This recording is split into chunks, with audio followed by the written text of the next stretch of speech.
Hello everyone, welcome to Adobe Premiere Pro Creative Cloud video editing course. So if you are planning to learn video editing using Adobe Premiere Pro, then you are in right place because we designed this course from the very beginning to advance. So if you never opened the Adobe Premiere Pro before, or if you don't have any previous knowledge or experience about how to edit video, in that case this is a perfect course for you because we will learn from the very basic to till advanced.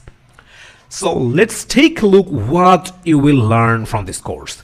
You will learn about the interface and functions. You will learn about setup project and sequence, use of tools, transition on video, essential graphics, color correction, audio setup, removing background noise, exporting video, cinematic effect, and many more.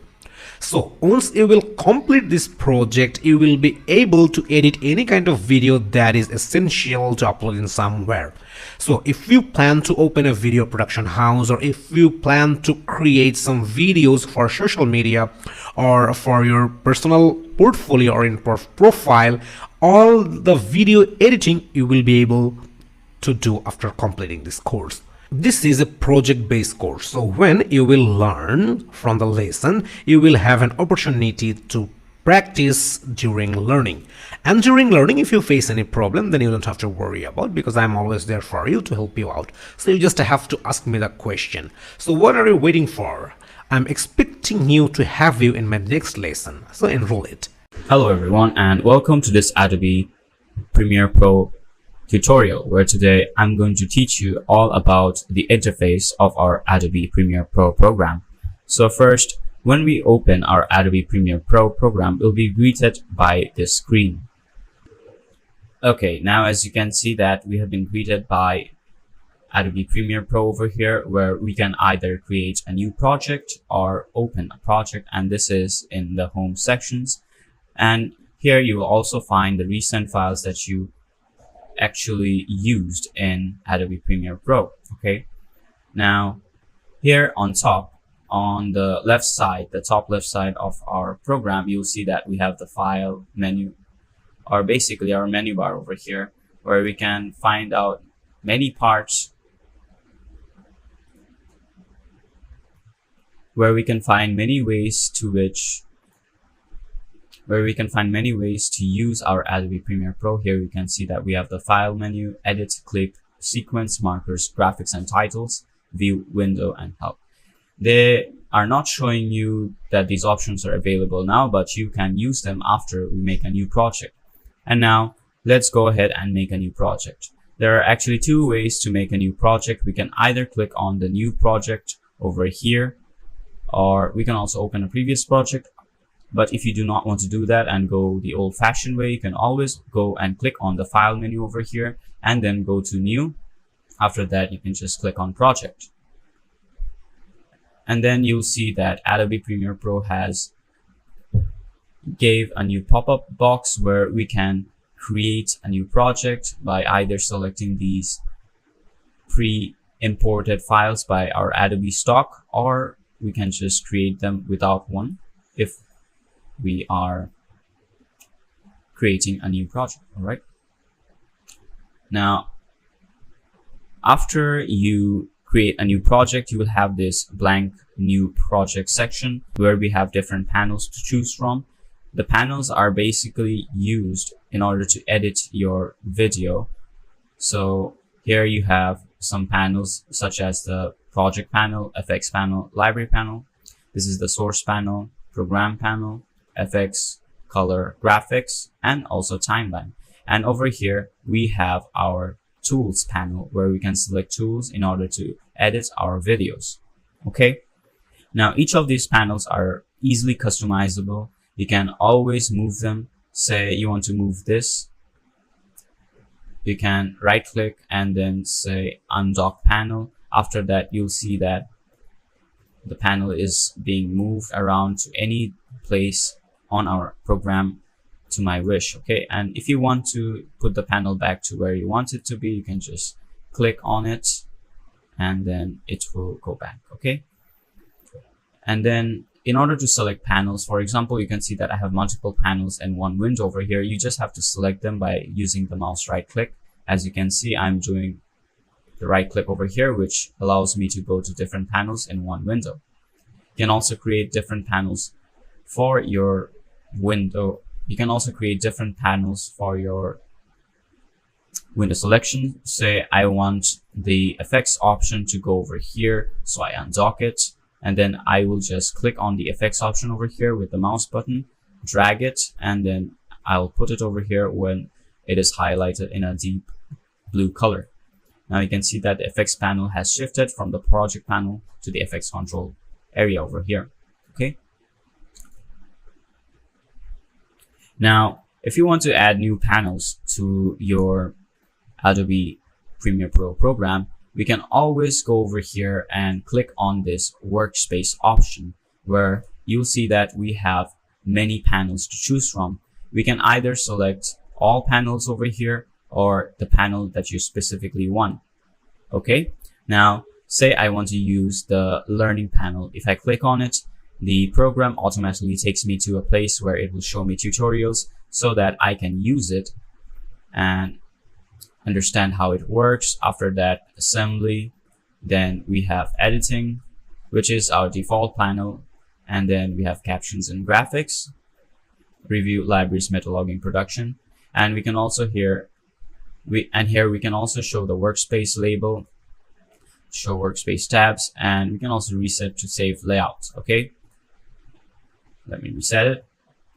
Okay, now let's go back to the essentials tab or workspace. Okay, now as you can see, my essential workspace, just like before, my FX panel was actually over here, but I shifted it there, and Adobe Premiere Pro program remembered that. So this is one of the advantages of using the latest version of Adobe Premiere Pro. Make sure you always use the latest version, because using the outdated version gives you a lot of problems. And let's continue on with the lesson.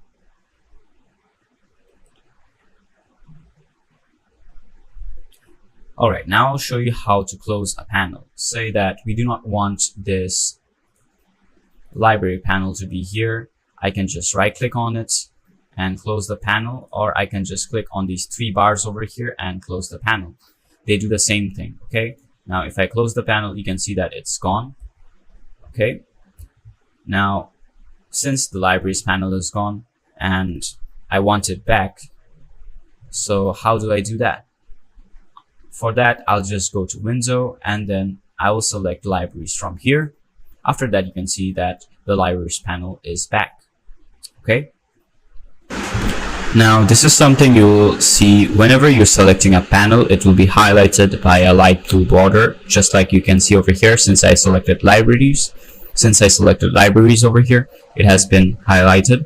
Now, if I select source, now you can see this panel is highlighted over here and over here.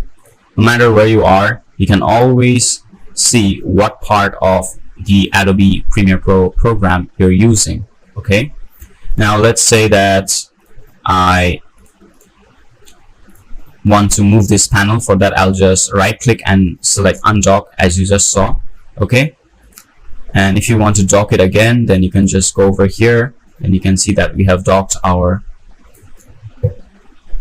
timeline panel. Now, this is something which is compulsory, and you need to know this very well, is that you can undock the panels, move it into another window, and then you can put it in any part of the Adobe Premiere Pro's program. Now let's say I want to put it on the right side. Now I can do that too.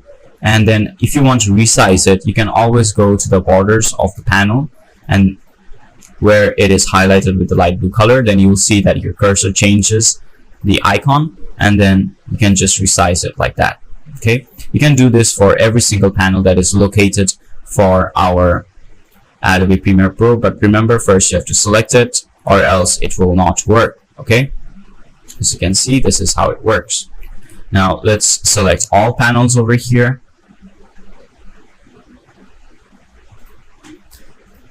Now you can see that I have all my panels inside this part of my program.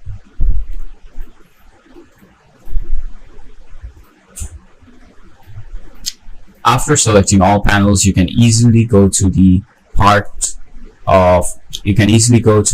panels that you want. Say you want effects, essential graphics, you can click on it. Sound, lumetri color, metadata, markers, history. I can even resize them, events, time code. Everything's available. And another thing you need to know about the panels is that if you click on these three bars over here, you can find more options for your panel, or you can either right click also for that. As you can see, each different panel has a different pop-up menu option. For example, here the audio track mixer gives me the option to plug in manager, whereas here in the audio clip mixer it does not give me that option. Okay,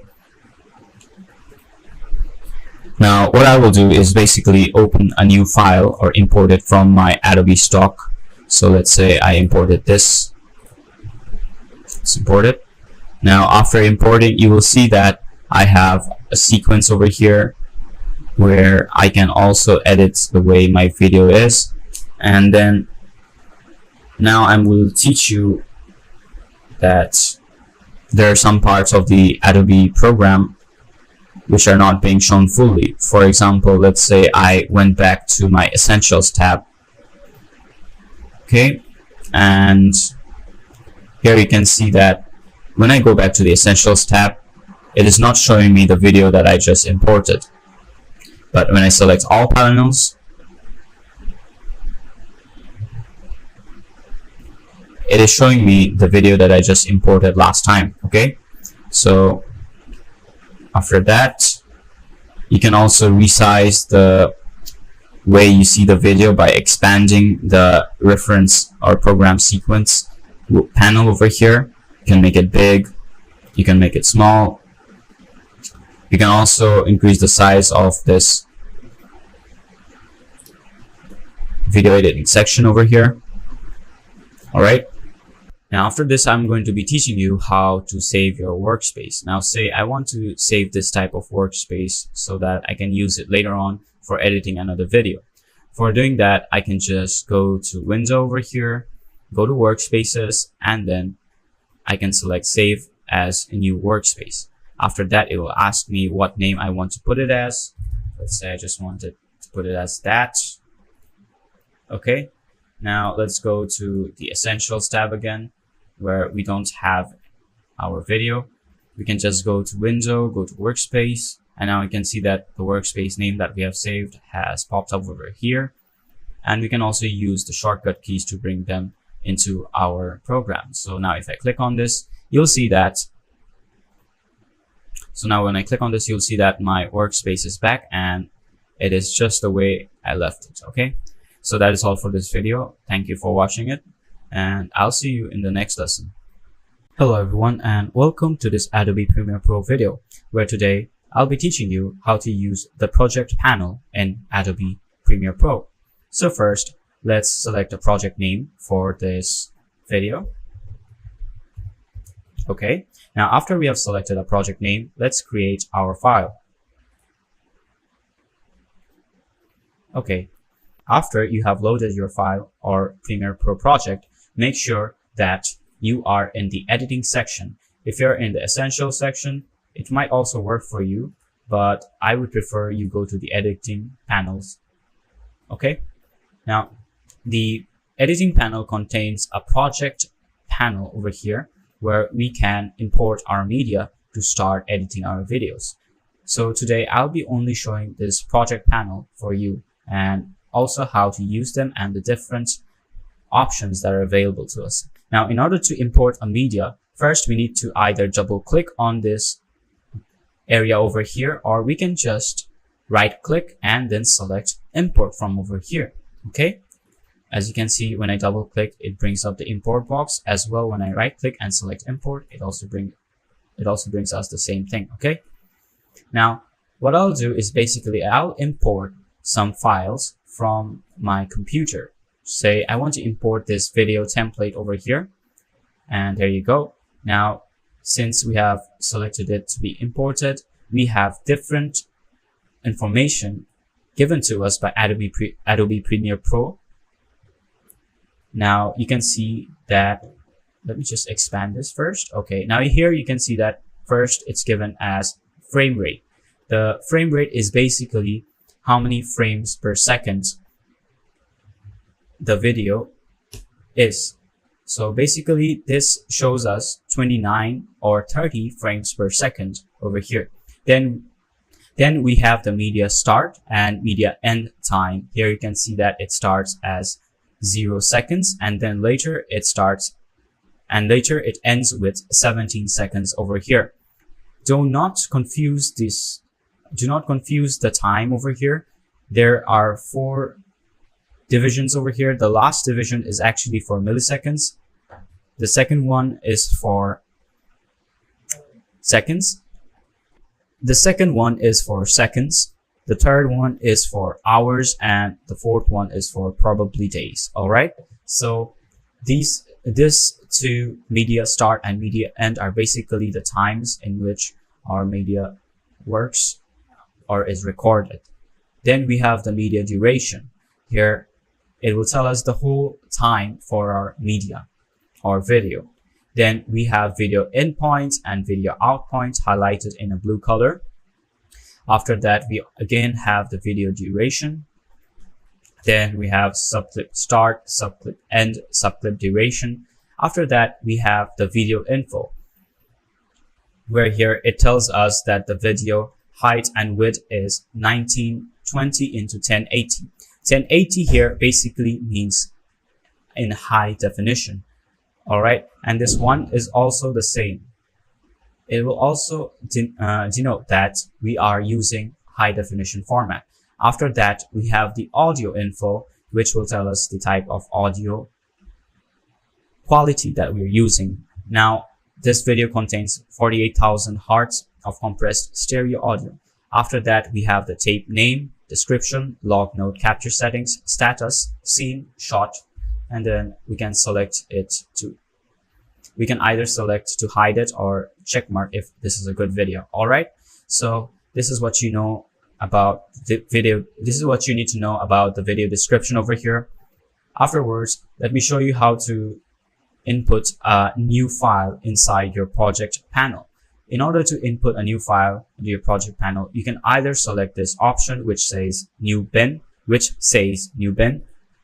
And now you can see after I've selected it, a new folder has been created and it is waiting for me to write a name in there. So I will write a name. All right. Okay. Now afterwards, if I go inside the file, you'll see that it is empty. That is because at this point, I haven't inserted any files in here. So you can see another thing, that whenever I entered a new file, it automatically created a new panel for me with my file's name. Okay, let's go back, and here you can see that this is the file. Let's say I put in some images over here, and yes, we can also import images into our project panel. And after that, you can see that we have the image right over here. Then you can see that if I click on this drop down menu, it will show me that the image is there, or I can just go over here in my file and then I can see that the image is there too. It's the same. So this is how you basically use the folder icon over here to create a new folder, or you can also right click and then select new bin. Okay. Now after the new bin option, I will also help you to new search bin. I'll also teach you how to use the new search bin option. Now, after you click on the new search bin option, it will basically search for a folder which you have provided yourself inside of our Adobe Premiere Pro program. Now here in search, you can select the parentheses that you want to search. For example, say I want a file file name. Okay, and I'll search the file name to be, and then we can also search other options from here, then press OK. Now you can see that it has shown me that this is the file name. Let's delete that. Okay, now I will also show you how to bring your files into the project panel by just clicking and dragging your folder. So here you can see that I have a folder named It's a Folder. I'll just click and drag it onto my project panel and it will copy itself. There you go. Now that my folder is in here, you can see that here we have our videos, and it's absolutely similar to the videos over here. Okay, so if I go to the file over here, you can see that these are the files that I have, and they're all present to me over here. Okay, so this is how you basically bring your files, also by dragging them to our project panel. All right, now I will explain to you the interface of our project panel. Here, the first part is to learn about the project writing function, which will help you to lock in the project's functionality, and you will not be able to edit it later on. So now let's say I only have one file over here. Let me delete these things. Okay, let's say I have only one file over here, this image. All right, so if I select it and then click on this option, here you will see that Adobe Premiere Pro is telling me to save changes to listen to before changing to read-only mode. This is practically helpful because by any chance, if you lose your data, Adobe Premiere Pro will back it up for you. So let's click on yes. Okay, so now what I'm going to teach you is basically the read-only and read-write option over here. If I click on this option, you will see that Adobe Illustrator has locked this project, which basically make it read-only. So now over here, we cannot import anything or put anything because it's set as read-only. But if I set it as read and write, now I can import my files from here. Now let's say I imported this video and I selected this, and I have selected this, and then I select read only. Now you can see that the project is over here. Now if I right click, I cannot either copy, I cannot cut, paste, or clear, or even delete this because it is now set as read only. Okay, so this is what the first function over here does. After that, we have the list view option over here, which helps us to view our video or file or folder over here in a list view. If I switch to the icon view, you'll notice that now my file or video over here has switched to an icon, and when I hover my mouse on top of it, it will give me a preview of what the file is. Okay, then after that we have a freeform view, which is basically a more expansive way to see your videos or files or folders that you've put inside your project panel. And then we have the zoom tab, which zooms in and zooms out of your project panel. Okay, after that we have sort icons options here. Then we have automate to sequence, then find, which will help us to find a file from our selection.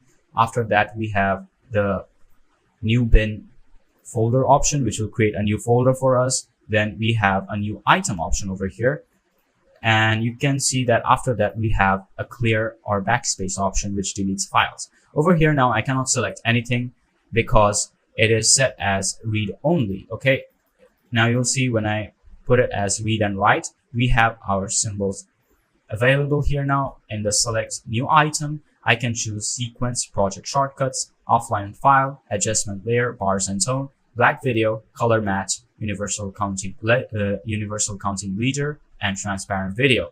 Okay, and then you can also click find, and here you can use this to find your files, as I said before. All right, so Another thing you need to know about the project panel are those three bars over here. If you click on it, you can find multiple options compared to the project panel, which will help you to display your data also fix your data in an organized manner. Okay, so that was all for this video. I hope you've understood how to use the project panel in our Adobe Premiere Pro program. Okay, so thank you for watching this video, and I'll see you in the next lesson. Hello everyone, and welcome to this Adobe Premiere Pro video, where today I'm going to be teaching you about our source panel and some things that we can do to edit our videos in our timeline panel. So first, let's create a new project.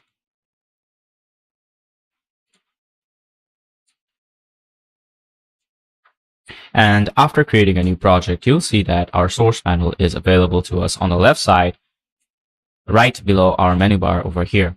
Okay, and the timeline panel is given to us on the right bottom side of our Adobe Premiere Pro program.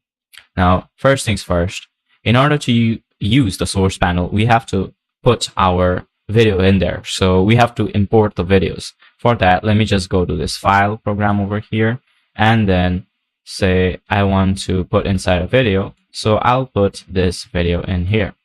Okay. Now, after importing that, you will see that in this file, I have two videos of traveling and one audio. Now, I'm going to teach you how to use the source panel over here. Now, in order to have something inside your source panel, you have to first double click your videos in your project panel.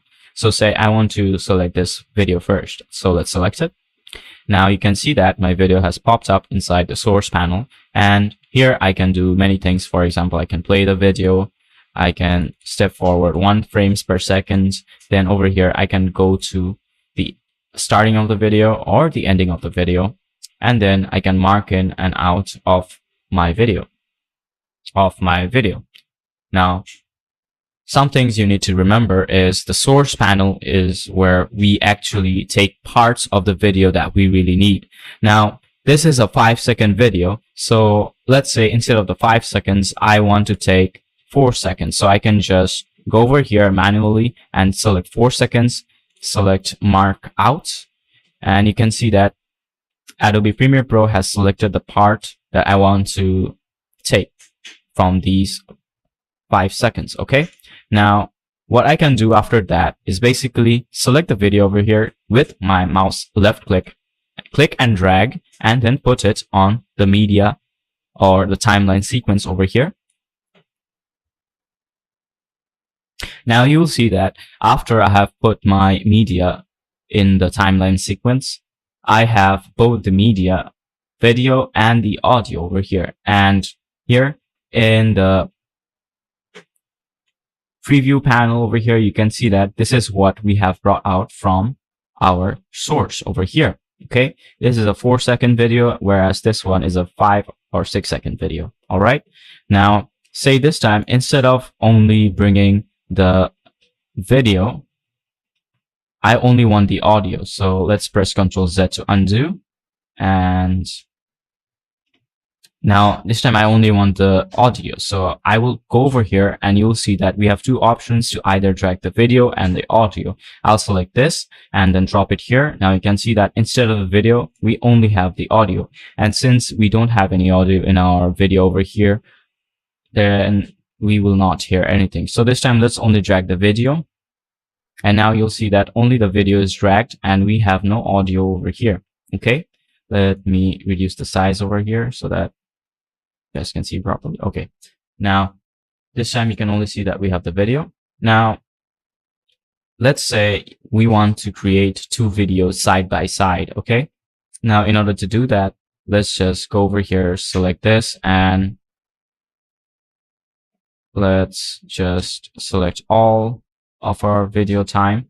And then what we'll do is basically take only the video, paste it over here, and you can see that I have this video here. And now I want to add the second video over here. So what do? I just double click this, bring it to my source, then select the marker that I want it to be from. Okay, say I just want it to be like 5 seconds over here. So I put 5 seconds and then mark out.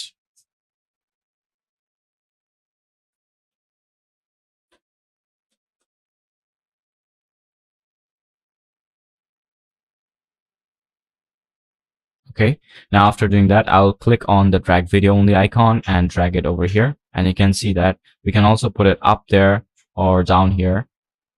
We have 3 sections for video. So let's just put it over here. Now you can see that when I bring my cursor over here and play it, this is what the end result looks like. Okay. I can see that the videos have matched up and synced with each other perfectly. Now let's add some audio to our video. Okay. So in order to add some audio, first I have to double click over here. And since I have like 10 seconds of video here, I'll select 10 seconds of audio from here. And this is what the audio sounds like.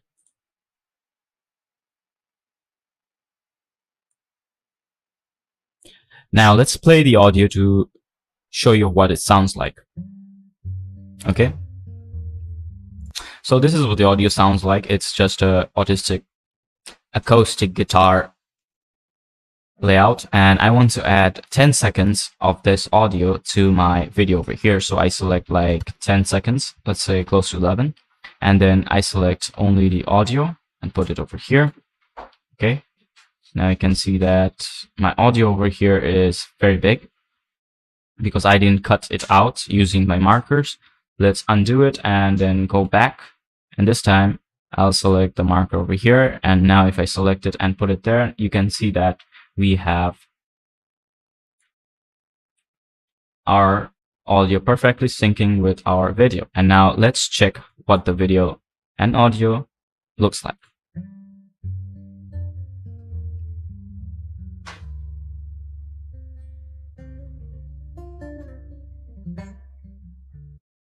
As you can see, the audio and the video have synced up perfectly and it looks very good.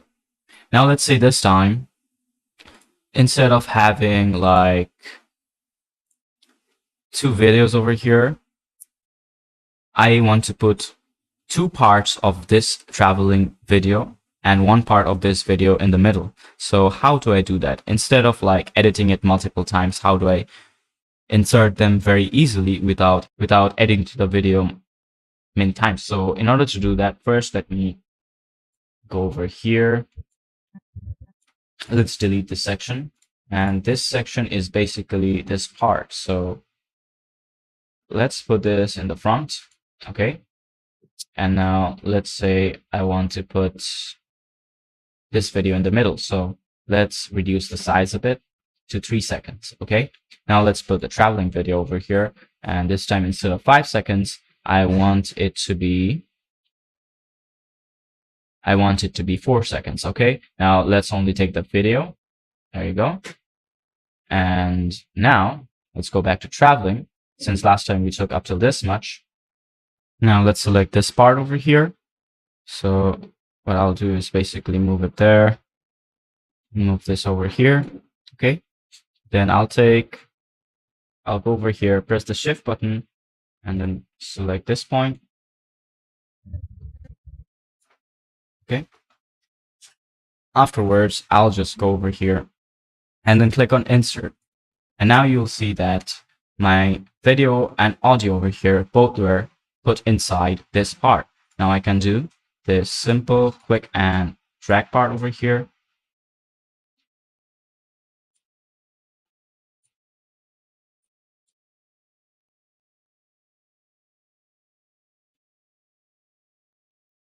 There you go.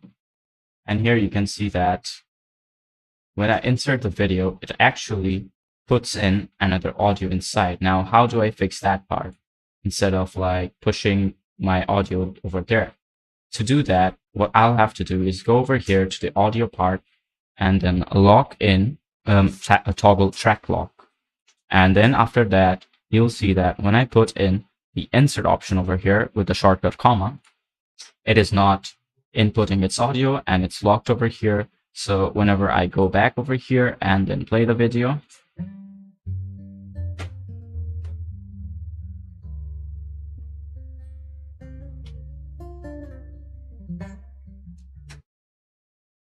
okay, So that is how we use the insert option from our source panel. And now I'll show you how to use the override option. Last time, we just used the insert option to put in these parts. Now I'll show you what happens when I choose the override option. Okay. Now let's say I deleted this part of my video over here, and then I selected the traveling part over here. Let's press Shift and then go to this part over here. Afterwards, if I use the override option, you'll see that last time my video was up till here, but when I use the override option, it just overrides the part of the video that was present over here, as you can see clearly. Okay, so that is what the override option does. And the next source option that we'll be learning is basically the export frame. What the export frame option does is basically take a snapshot of your video that you are using over here. Now let's say I take a snapshot of the video over here like that, and then it will ask me to export the frame. It will ask me to export the frame with the following name, format, and it will show you the path over here. If you want to choose the place where you want to place your video, always click on browse and then press OK, and then it will be saved. Okay, so that is all you need to know about the source panel for this video. Thank you for watching, and I hope you have understood everything. I'll see you in the next lesson. Hello everyone, and welcome to this Adobe Premiere Pro video, where today I'm going to be teaching you about the new sequence, procedures, and timeline panel in our Adobe Premiere Pro software. So let's go ahead and create a new project.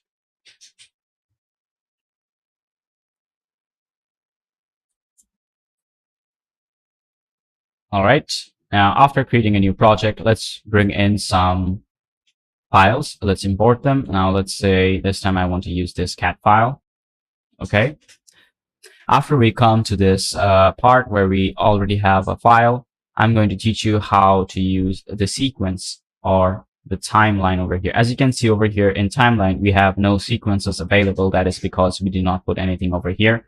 We can either drop a media over here to create a sequence. As you can see, it has created the sequence over here. And if I scroll down on my project panel over here, you can see that we have a different video over here. This is the original video, which you can see over here. It shows video and audio, but over here, it only shows us the sequence. Okay, so you can add sequences like this, or we can just go over here where it says the new item in our project panel. Click on it, and then you'll see a sequence option. Let's click on the sequence options. And now here you can see that we have different sequence options for our timeline panel. Okay, we can either select all of them. We can either select any one of them. And then over here, it will show you the descriptions. Let's say I want to select this one for 1080p. All right, here you can see that it's telling me all my preset descriptions. Now, let's say I want to select the HDV. And here I'll select the 60i. Okay. Now I can also go over here and then select the sequence name. Say I want to select the sequence name to be cat video sequence. Okay. After that, I can either press OK and be done with it. But now let's go to the settings to show you what the new sequence settings have given us. Here we can select the editing mode. Just like before, we can select the presets over here in our editing mode. We can also select the time base, where we can either select 25 or 29 frames per second. Let's select 25. After that, we can select the video settings, where we can see that it's not showing us the frame size. But if I go over here and then I select DSLR, now it's showing me the frame settings, and we have more time base, which is our frames per second option over here. We can either select any of these frames per options, but most of the time, it's better to select the frames per second option or the time-based option that is good for your video or that it previously comes with it. Okay. Now, after that, we want to select the frame size. Say I want the frame size to be 1920 in horizontal, and the vertical will be 1080 as usual. And then you can select the aspect ratio, then the fields. The fields are basically used if you are trying to create videos which are used in broadcasting. And for now, I'll select no fields. Then you can see the display format where I can either select 60 frames per second timecode or frames. I'll select frames. Then you have the working color space where you can select the working color that you want. Then sample rate, which is basically our audio's quality. And here you can select the audio quality that you need. Now, just like before for frame size and time base, you make sure you select the perfect sample rate, or else you can have errors while creating your video.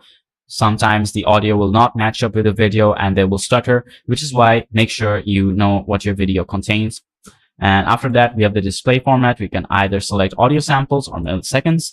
Then we have video previews. Here you can select the video preview file format.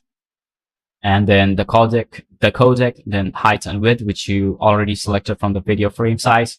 And then you can select maximum bit depth, maximum render quality, composite in linear color, which requires GPU acceleration or max render quality. And you can also save a preset over here. Okay. Then if you press on all right, then you'll see that we have a new sequence over here. And we can also add this sequence over there if you want. Let's delete that for now. Okay. And over here, you can see that I have my cat video. Now let's bring this to my source. After bringing this to my source, you'll see that this is what it looks like. Let's delete this.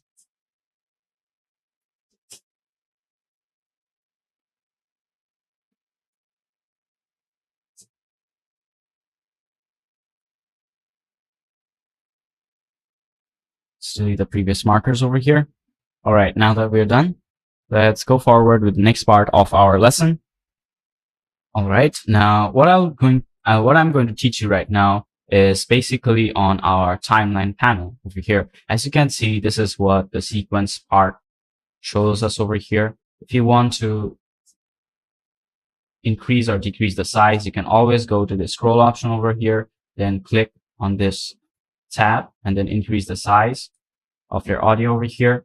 And then afterwards, you can also select the toggle track output, which will show or not show the output in our final video. Then we can also lock it over here using our toggle track lock, which will not change if we even put a video or audio inside there. Afterwards, we have this snap-in timeline option. What the snap-in timeline option does is basically help us to put our videos side by side. Now, let's say I put this off and I want to put this part of my video over here. So let me make it a bit smaller. Okay. Now I can just select the video over here and put it there. All right. Now, if I go over here, you can see that unlike last time, it does not snap into place and it produces some errors. Okay. Now let's say that I put it like this, as close as possible. All right. Now, if I play the video, you'll see that over here, after some time, it will show me a blank screen. This is because my video was not properly put together using our cursor. All right. So in that case, always make sure you have the snap option on. And now you can see that Adobe Premiere Pro automatically puts it together. And now if I play it over here, it will not show me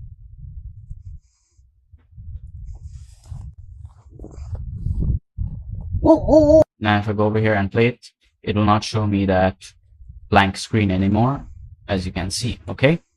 So this is what the snap option does. Afterwards, we have the insert and override sequences as nets for our individual clips. If I unclick this, it will not help me to do this insert and override options. And then we have the link section, which will select these linked parts, obviously. All right. Now, if I didn't select the link section, you can see that I can move both my audio and video very freely. Now, if I select this, now I can move it freely. But when I select this two parts, it will select both of the audio and video, and I can select it. Okay. Afterwards, we have the add marker option, which you can use to help you in editing your videos. Then we have the timeline display settings.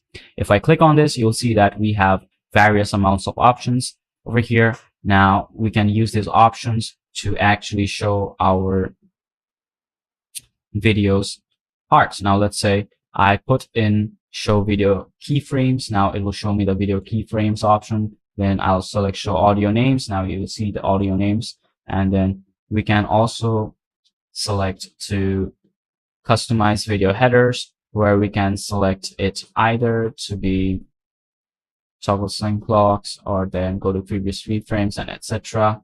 Let's cancel that.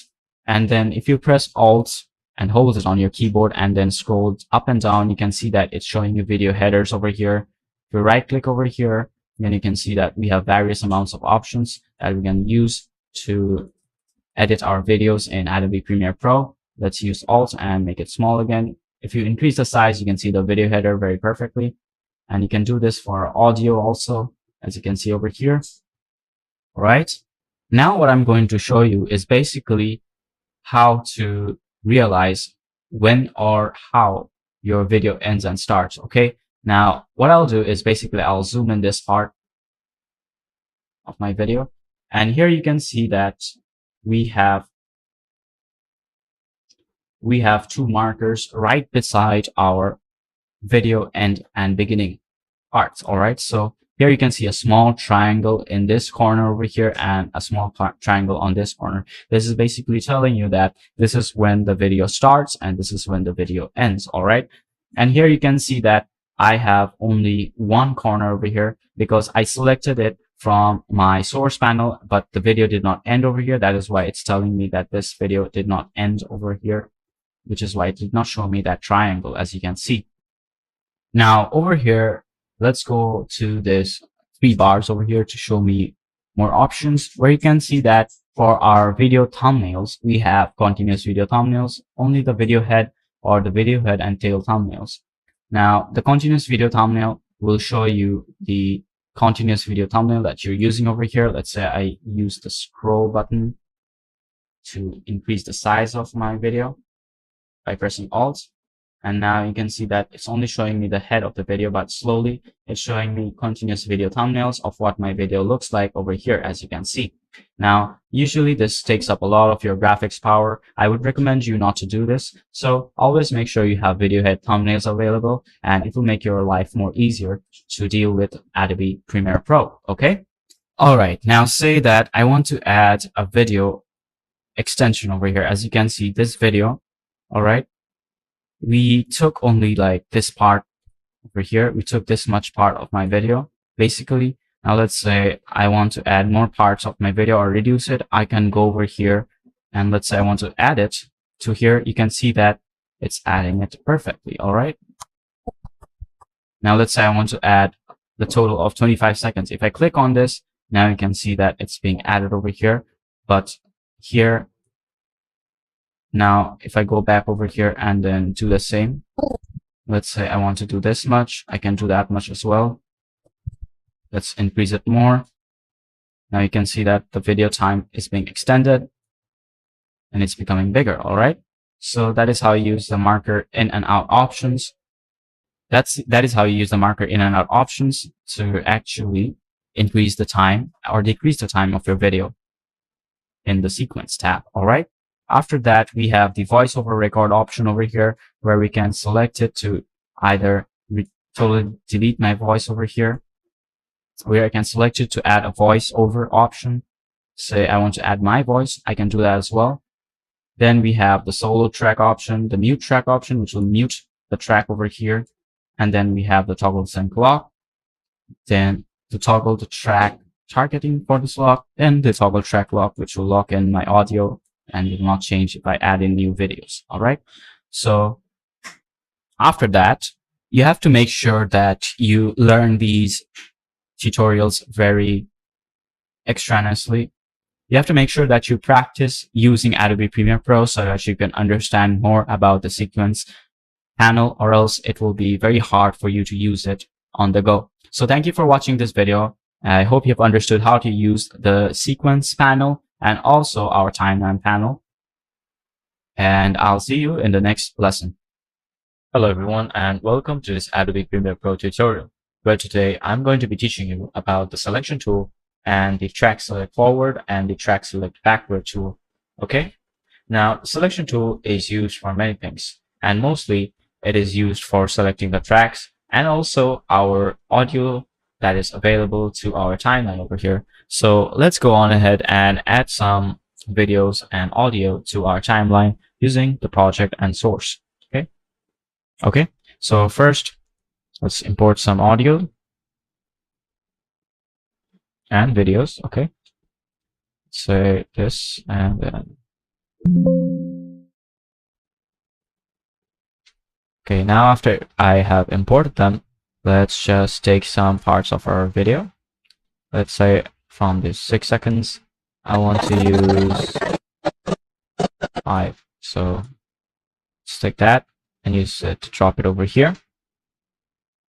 Then afterwards, and this time over here, I want it to be at least 10 seconds. Okay.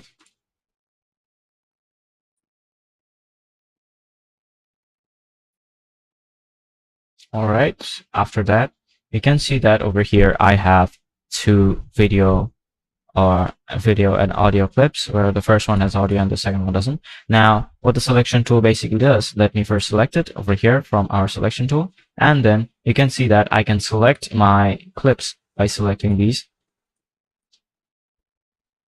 frames over here, okay, using my selection tool. Now, say you want to only select the audio over here. Now, for that, I'll just go over here and remove the link section with the selection tool. Then you can select the audio, move it anywhere behind, front. That also works. Okay, as you can see, this is how it is done. All right. Say you want to move the video as well, you can do that too. And now let's go back and put it there. Okay, another thing the selection tool helps you to do is basically select all your work together. Say you want to select all of the video from here, so you can click and drag your mouse using the selection tool. Afterwards, you can click and drag them to any place you want in our timeline section. Okay, now let's say you want to move the video up, you can do that as well. You want to move the audio down, you can do that as well. You want to move them right, left, also possible. All right. Now, after that, we have another use for our selection tool, which is basically trimming our videos. Now, let's say from over here, you want to trim at least like a few seconds from this video. For that, you have to first select it, and then we'll just go over here where you can see that my cursor has changed its color to red, and it's pointing to the either directions that I want to trim my video with. Okay, now I can trim it either to the right, and here you can see that over here in our program section, it is giving me a thumbnail which is telling me how much time of the video I have left, as you can see. Okay, let's bring it back to 10 seconds. Okay, now afterwards, we can also do it from the back. And now you can see that I have 2 thumbnails. The first thumbnail is basically telling me how much time I have left in that video. And the second thumbnail is telling me the time that is going to be reduced from my video and how much time is going to be left. After, like, if I take that 5 seconds, I will have this much time remaining. And if I want to increase it, you can see that this is also possible. All right. So that is what you need to know about the video thumbnail options. Okay, now also if you want to like edit the way you see your video, you can always go to the settings option over here, or if you don't like the settings option, you can just go over here and then select video head and tail thumbnails, or you can select continuous video thumbnails. Now if I select this and make it a bit bigger by pressing Alt and then using my scroll key, here you will see that now I have a continuous thumbnail. Now let me make it a bit shorter, then you will understand. Now my program, or Adobe Premiere Pro program, here is giving me a preview of what all the clips would look for the few frames. As you can see, some frames are displayed over here very clearly, and you can see what's going on. And this can also help you to edit your videos as well. And if you want to increase the size of your audio, basically if you want to see what audio you have over here, you can increase the size of your audio's panel over here by pressing Alt and using the scroll key. then you can just go down over here and see what audio is affecting your videos, as you can see right over here. All right. Now, after that, let's say you want to move your video or audio to a specific place. Now, let me move this, make it small, just like before, so that it's easier to work with. Let me use video head thumbnails instead. And this time, let's say you want to move a part of your audio and video separately, but instead of using the link selection to actually just move them, there's another way you can do this. It is pretty easy. As you can see, whenever I move my video over here, the audio moves along with it, and as you can see, it creates some disturbance over here with the next video's audio as well. So what we can do is go over here, click on the video, right click, and then click on unlink using our selection tool, and then afterwards you can see that it is not moving together with our video over here very clearly. Okay, now you can do this for our audio too. You can move it down there since it's unlinked, but here, as you can see, it's not linked, so they move together no matter where you place them. Okay, so that was all for the selection tool. The next tool that we have is the forward track select tool. Okay, and the shortcut for our forward the shortcut for our track select forward tool is the letter A. Now, something which you beginners need to remember is that whenever you're using the selection tool, unlike Adobe Illustrator or Photoshop, if you right click, it will not give you the sub menu tools. Okay, so in order to do that, you have to just hold your right click, hold your left click on the mouse button, and you will have your sub menu tools pop up. Okay, now let's select the track select forward tool. And then what this tool does is basically, if you click on any place on your timeline, let's say I click over here, what it does is it takes part of the it takes part of the timeline over here. Say, as you can see up there, we have a bar. Above there, anything which is on the right side will be selected. Okay, now let's say I use the razor tool and cut this into different parts. Now let's go back and use our the track select forward tool. Now, if I select this, you will see that everything that is forward after this video is being selected. Now I can also move them backward as well. So this is what the forward select tool does. And now let's say you only want to move a single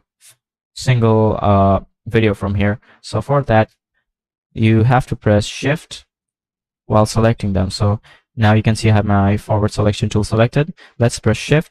Now you can see I have only a single arrow. And now if I go and click over here, only one part of that is selected. Okay, as you can see, this is what it does. All right, so let's go back and show it to you. By this time, we'll use the track select backward tool, and what the track select backward tool is basically the opposite of track select forward tool. And here it will select everything in the back, and then you can move it up, down, a bit forward, a bit back, everything. All right, so this is pretty helpful while using our track select backward tool. And if you press Shift, just like before, you can select only one part and then move it up, down. And since our audio is linked over here, that is why the audio is moving as well, just so you know. Okay, so that was all for this video. I hope you've understood how to use our selection tool and the track select forward and backward tools in Adobe Premiere Pro. Thank you for watching this video, and I'll see you in the next lesson. Hello everyone, and welcome to this video where today I'm going to be teaching you about our Ripple Edit tool, Rolling Edit tool, and Rate Stretch tool. So these three tools are very useful while using them in our Adobe Premiere Pro software. And after I'm done explaining it to you, you'll use these tools very more frequently than using our selection tool to edit the videos in a very strenuous and time-wasting manner. Okay, so what this tool does is basically help you to edit your videos, and you'll find out in a second. So first, let's take this video over here of 24 seconds, and from here, all right. From here, say I take up to this much amount of video, okay, or a bit lower. Yeah, this much would be better. Okay, now I'll drag it and put it in my timeline. After that, the next video over here, let's say this one, I want to Or this one would be better. Yes.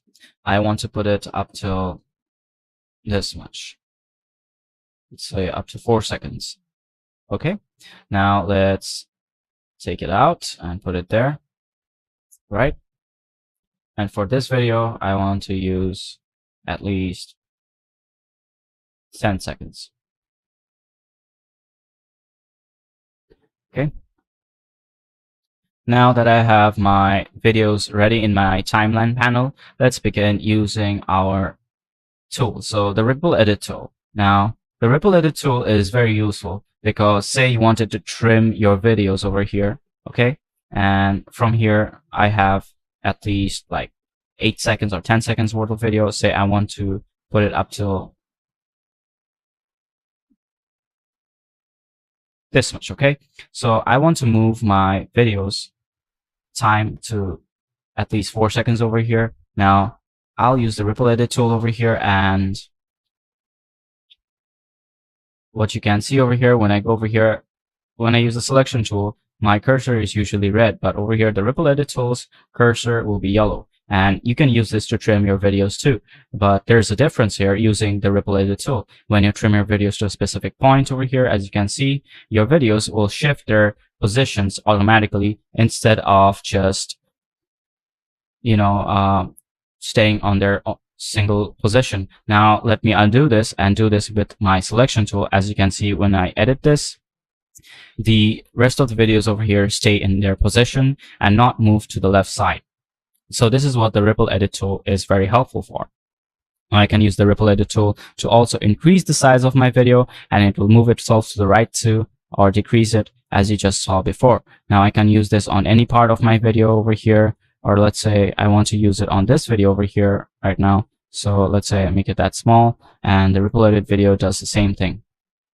Okay, so it basically saves you time rather than use a selection tool to edit or trim your videos over here, as you can see very easily. All right, so that is basically what the Ripple Edit tool does. Now, after the Ripple Edit tool, we have our Rolling Edit tool. Now, what the Rolling Edit tool does is basically, it does the same work as the Ripple Edit tool, but this time the Rolling Edit tool will help us to overwrite parts of videos without using the selection tool. Okay, now let's say I want to overwrite this part of the video, and here you can see we have 2 video thumbnails, and over here it is telling how much time. On the left side, it's telling how much time of my left video is increasing, and right side, it's telling how much time it's decreasing. And as you can see over here, it says that it's decreasing 2 seconds, and here's 6 seconds or 9 seconds. Okay, now if I do that, release it, now you can see that the audio over here does not change, but the video does. Now if I play it, you'll see that the time over here has increased, and we have a shorter video for our sniper going inside the bushes over here, as you can see. All right, so this is what the Ripple Edit tool, the Rolling Edit tool does. Okay, let's go back and stop the video. Now you can use this only once, as you can see over here. You can use this to also shorten your videos, and that will make it back to its original size. Now let's say you want to make this shorter, you can do that as well.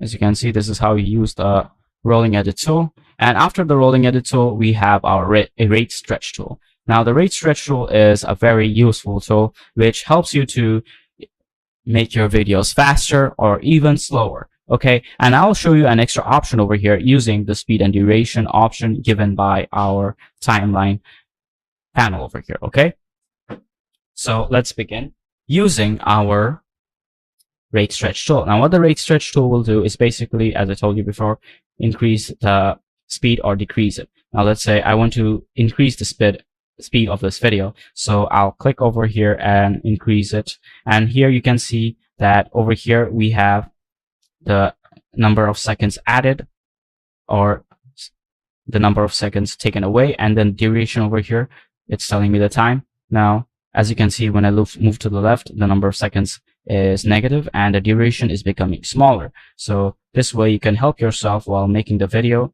to know how much time you'll have. Now let's say I keep it up till here, and now if I play the video, you'll see that my video is moving a bit too fast, as you can see. All right, now since this video is a bit small, let me go ahead and delete it and use it on the video over here. Let's bring it to the right and let's make this video full over here.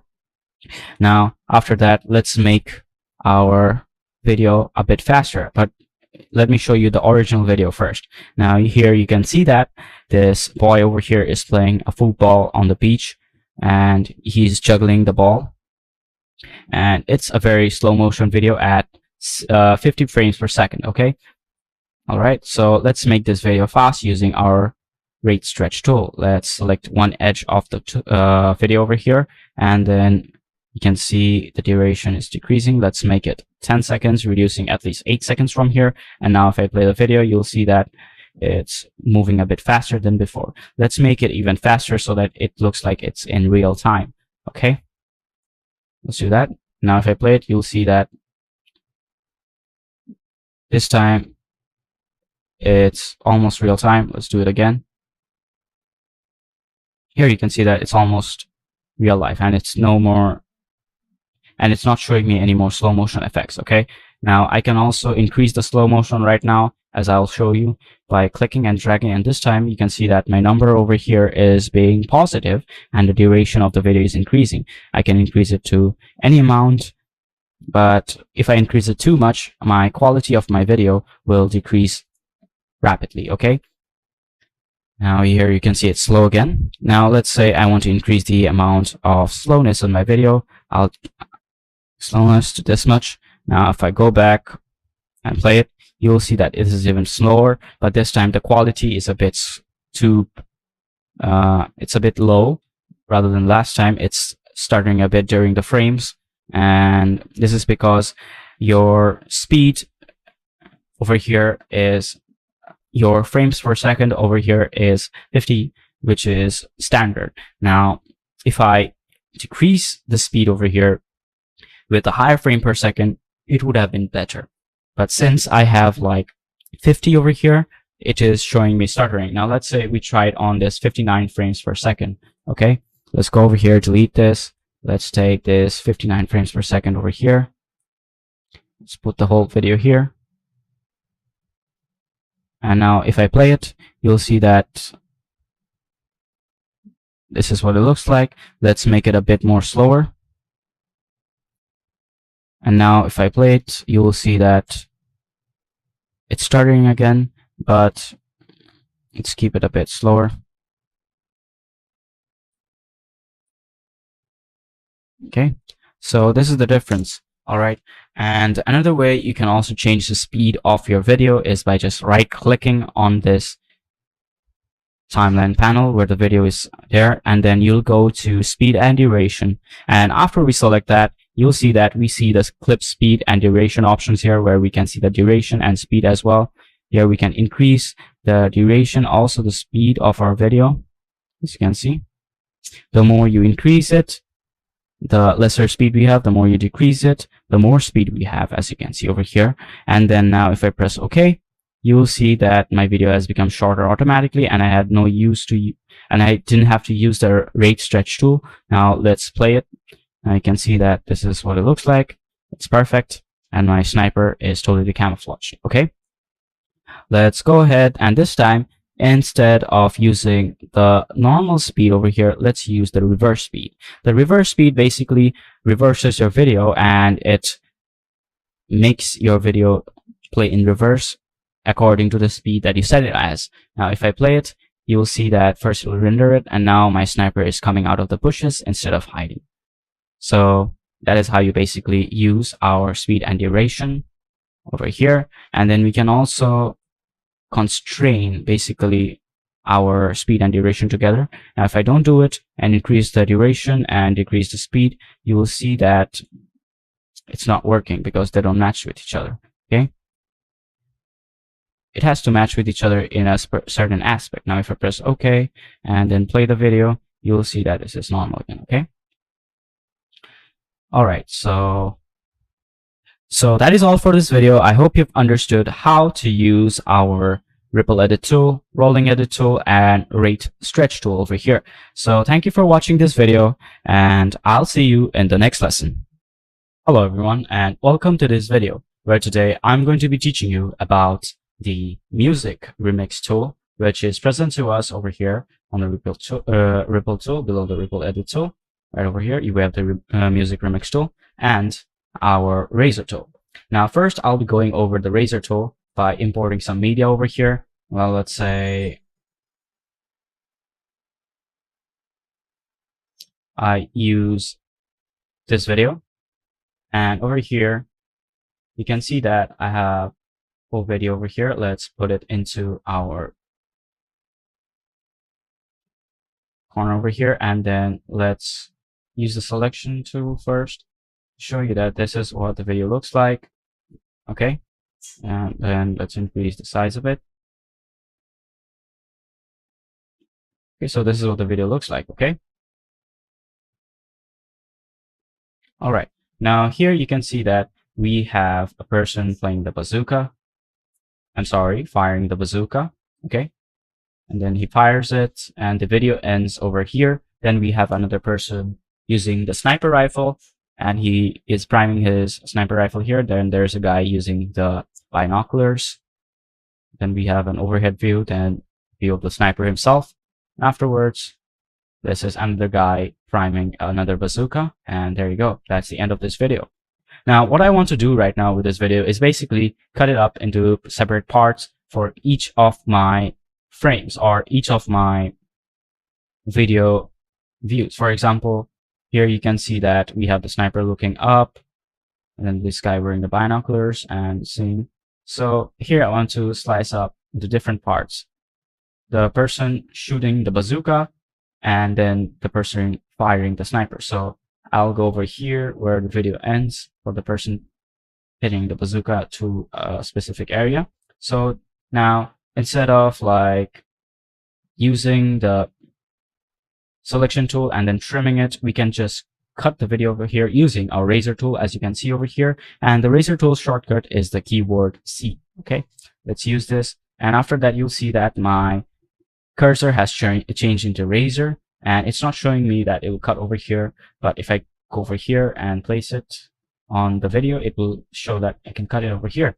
Now, what I can do also is basically press Control K to cut my video over here. Now let me press Control K to use our razor tool, and now you can see that our video has been shifted to two parts, as you can see clearly. Now let me press Control Z, and this time let me use my razor tool to do this work. So let's cut it, and now you can see it's cut.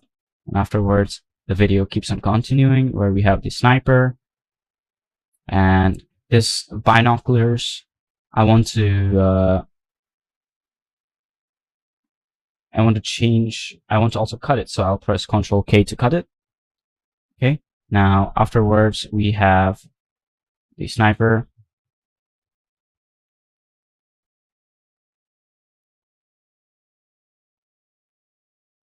Okay, now I'll use the razor tool here too.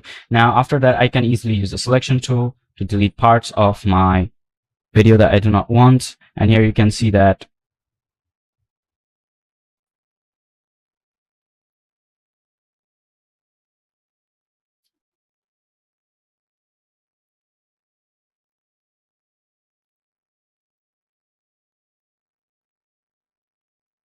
okay, there you go. That's it. And now I have three parts of my video from this here. And basically here I can see the man shooting the bazooka. And here I can see the sniper. But this time I don't see the binocular man using his binoculars to assist the sniper.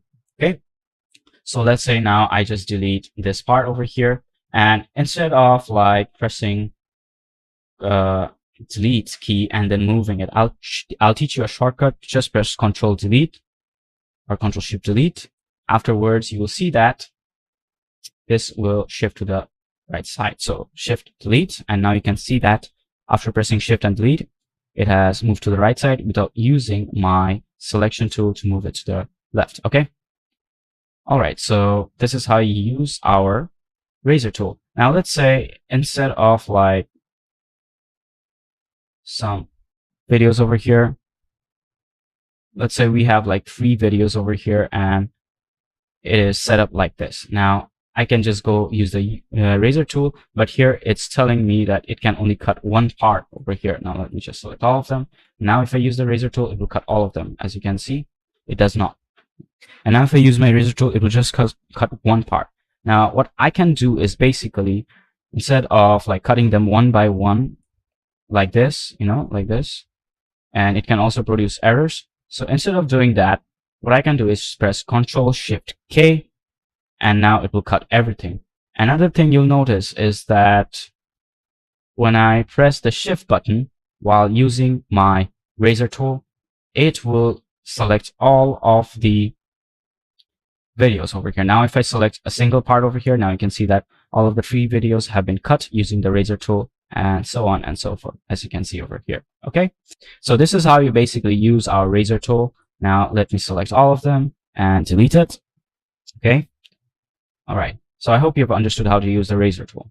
All right. Now let's move on forward to the music or remix tool over here, which is right here. Now what the remix tool helps you to do is basically take your audio and shorten it to a specific time that you want it to be. Okay. Now you can use this while creating intros for videos or outros, which make it really easy for you to like shorten them instead of going to the selection tool or going to FL Studio and just cutting them out continuously and trimming them so that you can find the right combination. This is a very specific new tool which was added in Adobe Premiere Pro, and make sure you have the latest Premiere Pro software so that you can have this remix tool option. Okay, now let's use the remix tool by first importing an audio. So let's import this, and now let's drag it into our audio section over here. Now you will see that when I make it large, this is what the audio looks like. And since it's a very huge file, this is what it seems like. Okay, now let me play the file for you so that you can understand what it sounds like.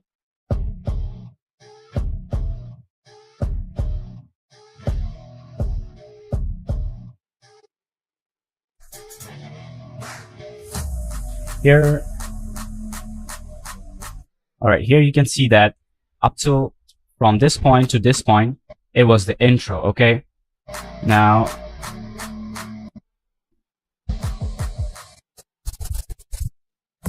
then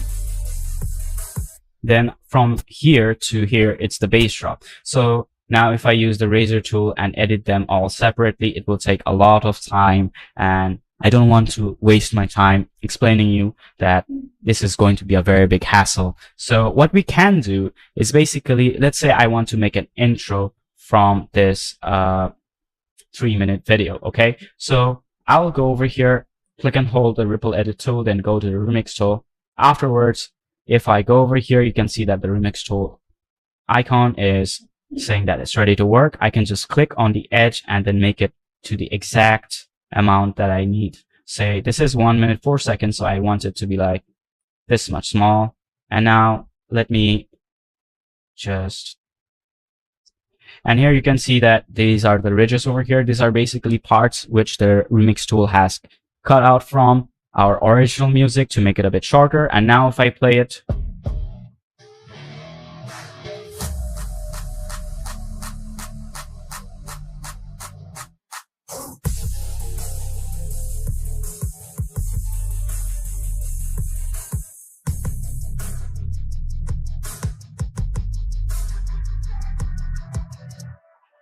now you can see that the remix tool has actually merged our intro, our bridge, and our lyrics, also the outro, together in a very intelligent pattern using the Adobe Premiere Pro software, which makes it so much easier to use and not edit our audios constantly while using the Adobe Premiere software. Now, this is a very powerful tool, and it helps you to reduce the amount of work you need. You can even reduce it more, and then you can see that this is what it sounds like. Now it has become like a 15 seconds audio over here, and it sounds pretty good as much as I can see. So I hope you've understood how to use the remix tool and our razor tool over here. So thank you for watching this video. I hope you've understood how to use them, and I'll see you in the next lesson. Hello everyone, and welcome to this video, where today I'm going to be talking to you about our slip and slide tools in Adobe Premiere Pro. As you can see over here, the slip and slide tools are present to us on our toolbar right below the razor tool over here. When I click and hold my left mouse button click, you can see that the slip tool and slide tool pop up. And the shortcuts for our slip and slide tools are Y and U respectively on our keyboards. Okay.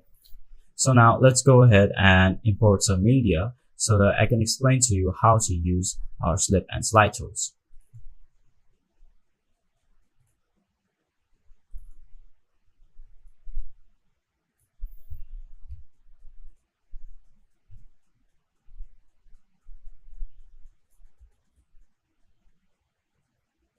Okay, now after importing my files, you'll see that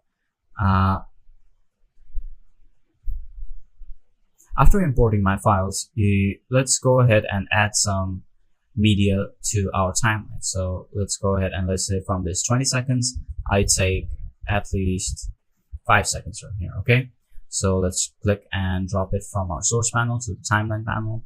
After that, for this video, since it's 48 seconds, let's say I want 10 seconds from here. Okay.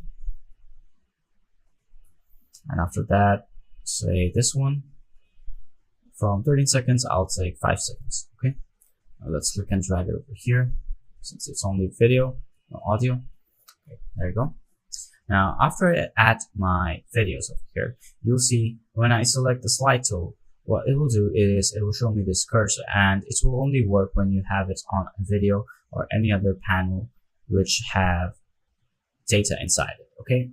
So now what the slide tool will do is basically when you use the slide tool, it will help you to move your video's time without actually moving your video itself. Okay.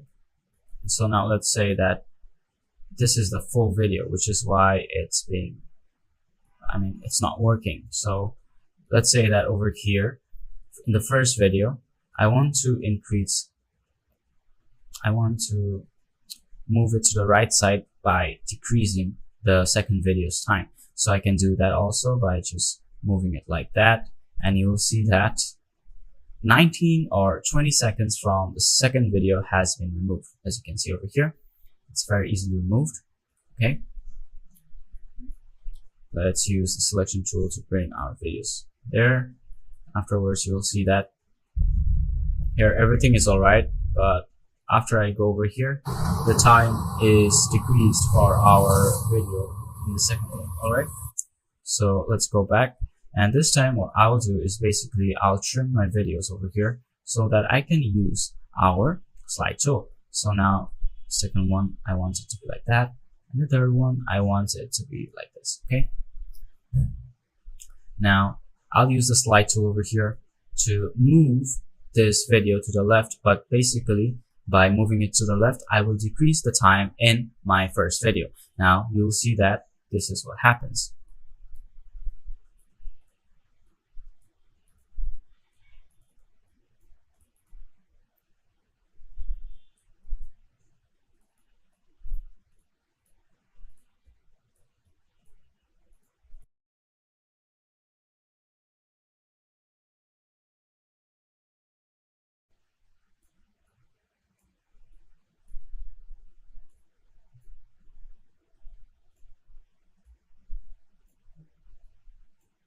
All right, now you can see that this is what happens when I use the slide tool, and it increases the time that I have removed. And over here, you can see a little preview of the number of seconds that I have moved from my video over here. And now you can see from the left side, the time increased, but from the right side, the time decreased. Now I can do this again like that. You can do it also for this video.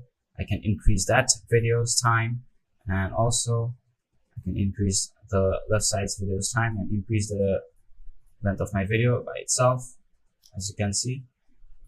And remember, you can go up till the maximum point of your video length, or else it will not work. Okay, after that it won't work basically. Okay, so this is how you use our slide tool. Now after the slide tool, we have the slip tool.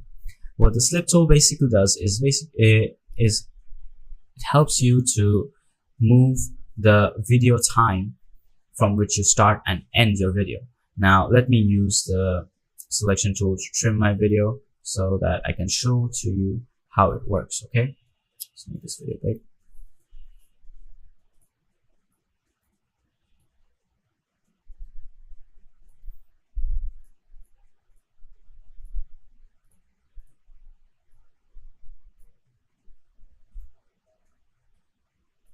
Okay, now after this, when I use my slip tool, you'll notice that after I select my video and move it, you will see that I have 4 thumbnails above me. The first thumbnail is the ending of the first video. The second thumbnail over here is the starting of my third video. And these 2 thumbnails are basically telling me how much, these 2 thumbnails are basically telling me when I'm starting the second video and when it's going to end. Okay, now let me make this a bit bigger. Okay, if I drop it down a bit, and now if I use it, you'll notice that I also have the time given here for the way I want my video to begin with. Now let's say I go back like that, and now if I go over here and play it, you can see that when I use the selection tool, you can see that it's showing me that we are getting the end part of this video. Now if I use the slide tool and move it to the right side, you can see that we have this part of the video.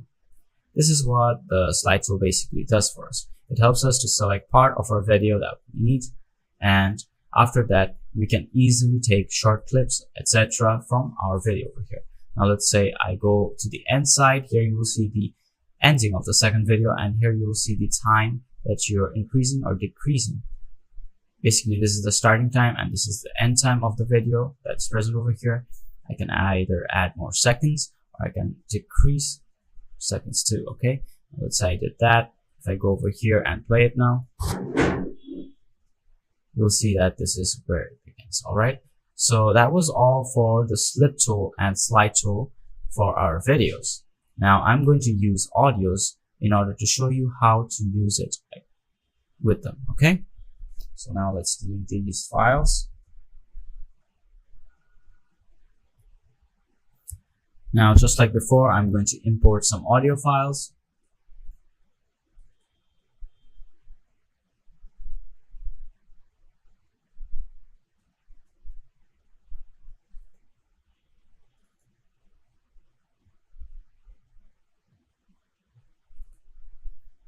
Okay, now let's play the audio over here.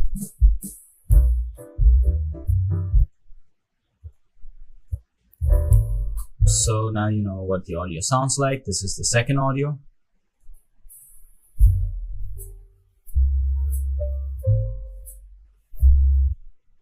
So these 2 audios are basically jazz. Now let me click and drag them so that I can move it to my timeline panel, and afterwards I'll show you what to do.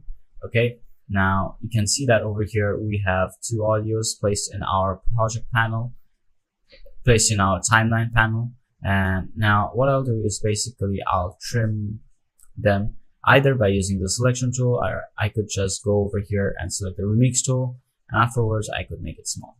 Okay, just like that. Now let's do that for the second video too, second audio too.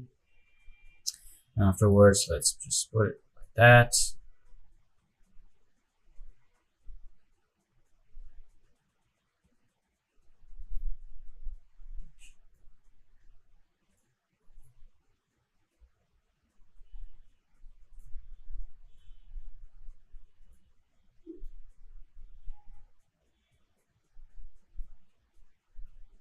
Okay, now let's play the video. Let's play the audio to know what it sounds like.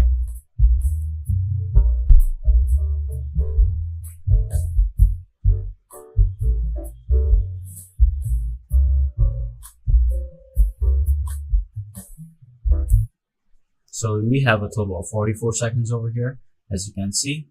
Now what I'll do is basically trim the video like that, trim the audio like that, and then do the same for our second part over here.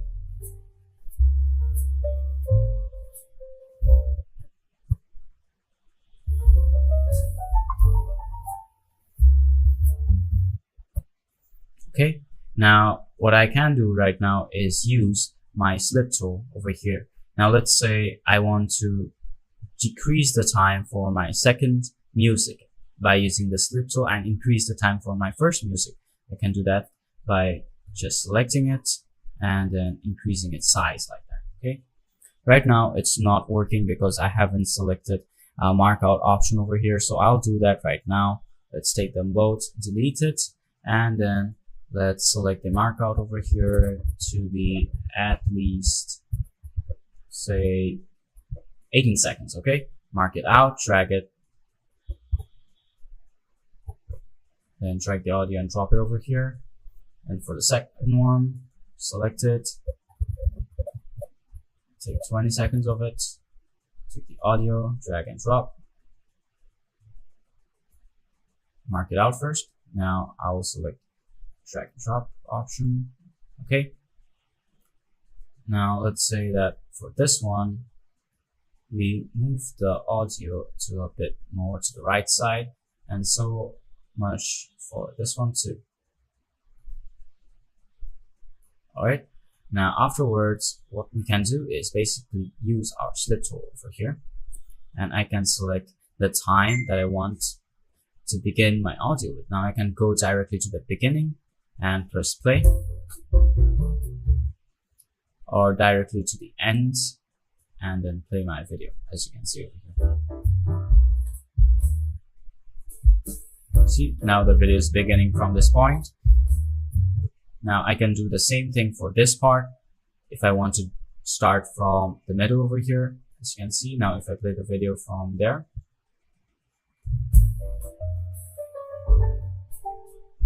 now if I click on this part, you will see that when I zoom out, it's playing the last part. Okay, now if I do this again, you'll see that when I use the slip tool, it's slipping the part from where I trimmed or took my mark out point. Okay, now as you can see, this is the way it moves.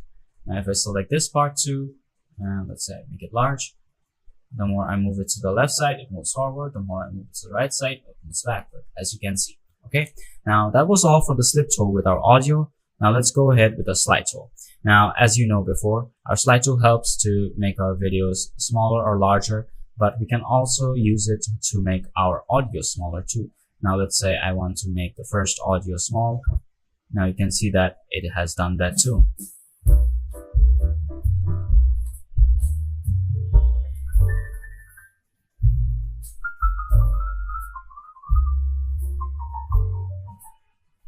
Alright, so this is what the slide tool will basically do for your audio. You can even increase it more over here, as you can see. I'm doing it right now, and this is what it looks like. Alright, so that is how you basically use our slip and slide tools on both audio and video. So I hope you've understood it. By the way, just so you know, if you do not practice these tools or even use them once, you will not understand how it actually works. Okay, I hope you've understood how to use this video. So thank you for watching this video. I hope you've understood how to use the slip and slide tools in this video. So thank you for watching this, and I'll see you in the next lesson. Hello everyone, and welcome to this video, where today I'm going to be teaching you how to use our type tool. And here you can see that we have the vertical type tool too, as well as the type tool. The shortcut for our type tool is the keyword T on our keyboard. Okay, so in order to begin this video, let's first make a video in our timeline. So here I have a 29-second video. I will take just 10 seconds of it and then paste it on my timeline.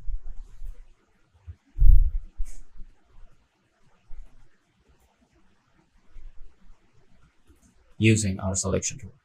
Alright, Now, after selecting the video, you can see that we have a person trying to cut carrots with a knife over here, right? So let me just extend the video a bit to up to like this much. Okay, so here you can see that this is what it looks like, and say I want to type in the word carrots inside, and this way I want to make the video. After that, I'll add in some effects. Okay, so first we'll select the type tool, then we'll click on the video over here, and then you can see that in the essential graphics section, which if you don't have, say, okay, you just go to window, then go to essential graphics, and then we'll have it like that. Okay, so in essential graphics over here, you'll see that we will just click on this part. For that, I want to make sure I don't have any extra typing, and I want to remove the graphics part over here. Okay, now let's go ahead and use our type tool, type in something over here, say carrots. Okay, so carrots over here. Now after this, if you go to the essential graphics section, you will see that we have a lot of information over here where we can align them either left, center, bottom, top, etc. Okay, so after that, here we have some animation options where we can move our text from here. Okay, here we can move the x-axis, and here we can move the y-axis, as you can see. So let's move the word carrots over there, and here it will also produce an anchor point. Okay, as you can see, this is what it does. All right, after that, over here we have the scale option, which will basically scale our words. Okay, now let's say I scale it like that. You can see that this is what happens. Okay, and over here we have the rotation, which we can use to rotate our word. All right, and here we have our opacity. As you can see, this is what it looks like. Now what I'll do now is create an animation over here. Okay, let's play the video, and let's increase the animation section up till this point. Okay, now let's go over here and play it. Now let's say that over here in 2 seconds, I want the word carrots to appear. So I'll just click on the toggle animation for opacity. After that, I'll play the video and slowly bring it there. Okay, then I can just stop the video, stop the animation, but it will delete it. Okay, so remember, now when I just go back and play the video now, you'll notice that the word carrots appear out of the blur perfectly. Okay, so this is how you use the animation section using text. Okay, now let's say that I want to resize. No. I want to move the position of my text from left to right. So now let's say I move it from here to there, but the opacity will slowly start forming. Okay, let's first see where the opacity forms. Okay, so the opacity forms at 3 seconds. So now I'll go back, and here I'll toggle in the animation position. Okay, after that I'll play the video.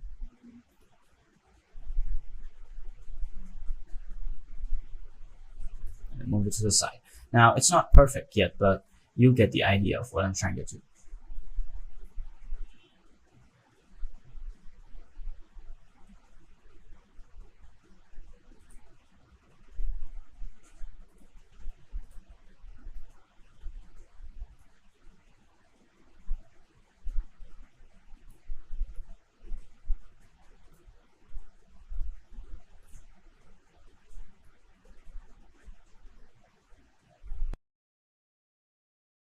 Alright, let's just pause the video.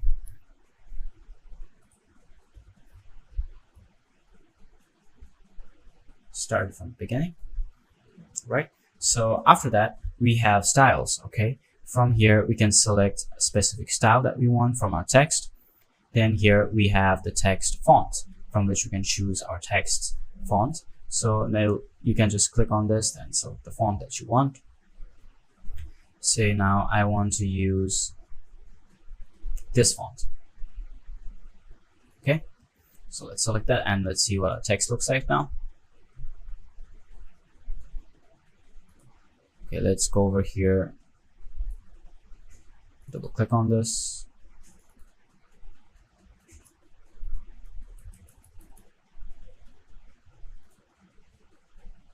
And here we want our text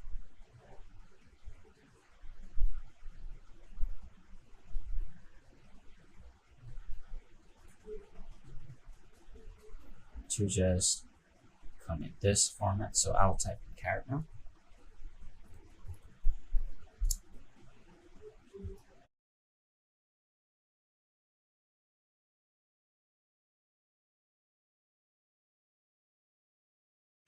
Okay, now afterwards, if I select the specific font, you can see that it changes accordingly.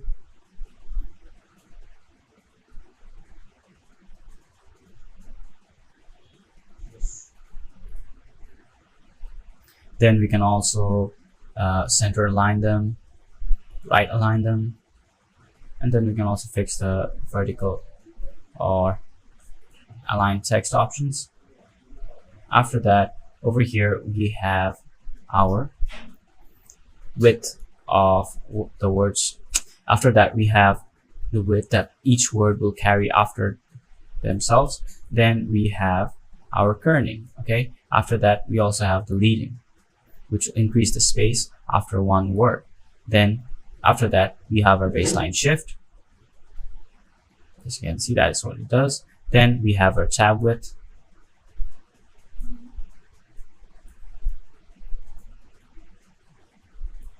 And then we have the bold option.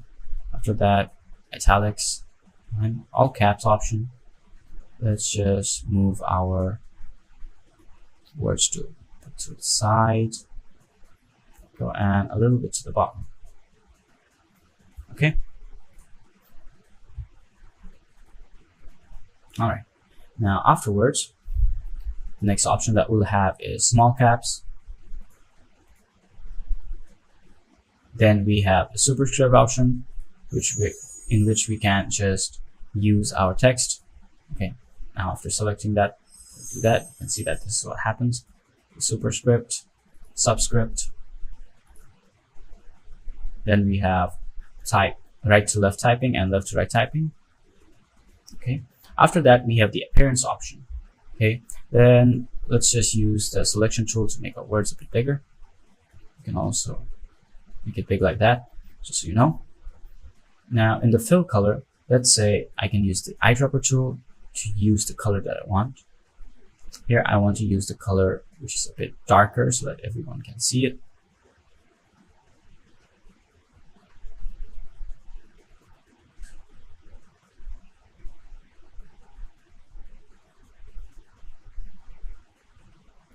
Okay. Now after that, we can also add a stroke. And instead of white, let's say I use this. Okay.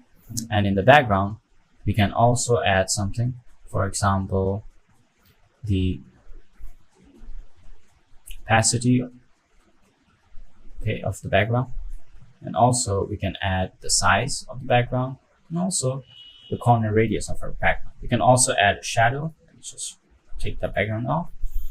And here the shadow, let's say that opacity of the shadow is a bit high. The angle the shadow will be casted is right over here. And then we have the distance shadow will be casting. Let's create that much distance.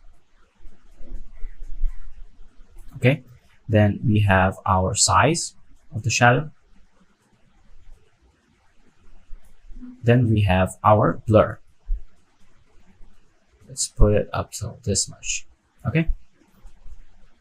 After that, we can also mask with the text. and we can also show the text in the panel. Okay, so this is all for our type tool. After the type tool, we have the vertical type tool, which is the same thing as our type tool, but this time instead of typing it horizontally, we'll type it vertically. So now let's say I type in the words tomato. As you can see, this is what it looks like, and it has vertically typed it in the Adobe Premiere Pro program. I can also select it, move it anywhere afterwards, change the size. Perfect. Okay, and here we can also add the same transform effects that we did with our normal video. Now let's play it.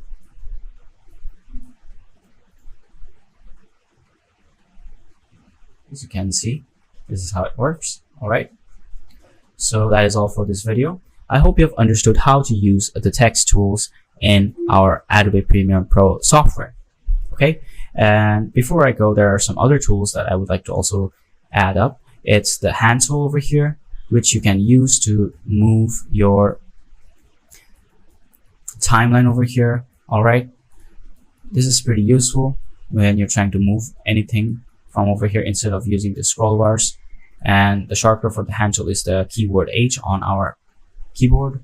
Now you can just press H and then select the hand tool. Let's say I have the selection tool. Now I press H and with the hand tool, and I can move my timeline with that.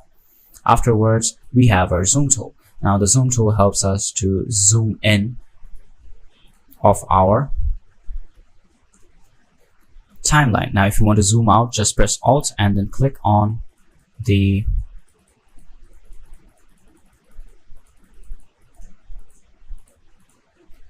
timeline, and you'll see that slowly it is zooming out. Okay, so that was all for this video. I hope you've understood how to use these tools, and thank you for watching this video, and I'll see you in the next lesson. Hello everyone, and welcome to this video, where today I'm going to be teaching you how to put multiple videos together in one frame, or exactly in one sequence. So first, in order to do that, we have to create a sequence. So let's go over here, and then what we'll do is basically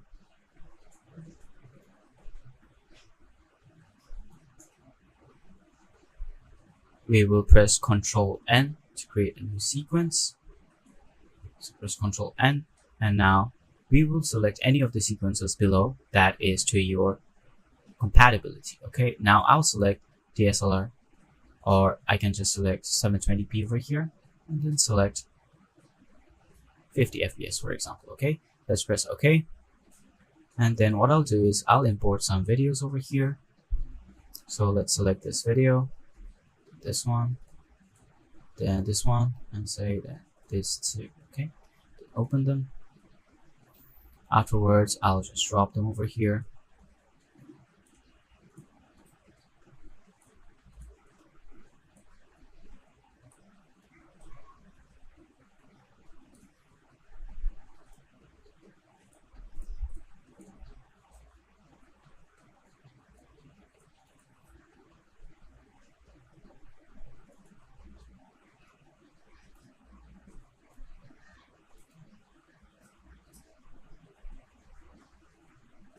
Okay, I'll be selecting some videos over here, and I'll be importing them myself.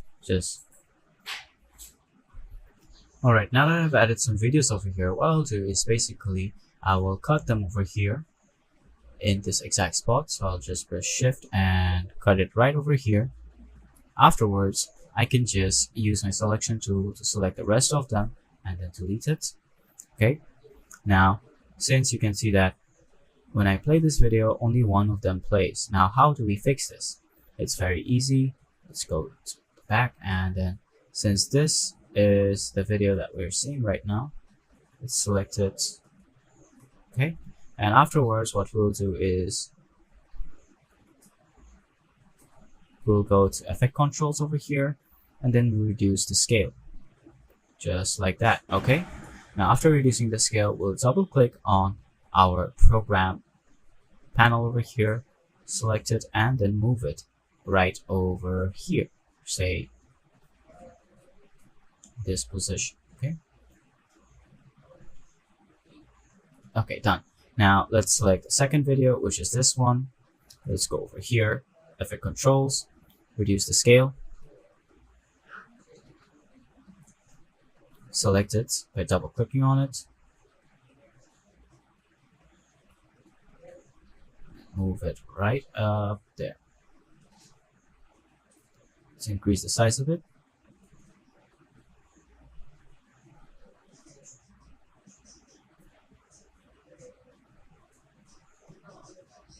There you go. Now afterwards, let's select this video. Then again, go to Effect Controls, reduce the scale. Then what I want is basically I want this video to be in the bottom, so I want it to be right there. Now let me increase the size. There we go. Okay, then now let's select the next video, which is this waterfall video. Go to Effect Controls, lower the size. Then I'll just click on it and drag it over here perfectly. And then what I can do is just double click on the last one, drag it down, move it right over here. Just like that. Let's increase the size of it. Okay. Now I can just play the whole video and you'll see that I'm done putting all of my videos in one screen. Okay, so that is all for this video. I hope you've understood how to use these options of Effect Controls to put all your videos in one video. So thank you for watching this video and I'll see you in the next lesson. Hello everyone and welcome to this video where today I'm going to be teaching you how to create a reverse clip in our Adobe Premiere Pro software. So let me go ahead and select a video, for example this one. Okay, and afterwards what I'll do is basically select it over here. Then since it's a 12-second clip, let me just select and drag and drop it here. And afterwards I'll just copy it. So I'll just press, I'll just use the selection tool, select it, copy it, and then over here I'll paste it. Okay, now you can see that this is the same video over here. Now in order to reverse your video, you have to just select the video that you want to reverse. For example this one, the second one. I'll right click it and then select speed and duration. Afterwards I will select over here and select optical flow and then click on reverse speed. Alright, and then press OK. Now when I play the video, you'll notice that first it plays normally,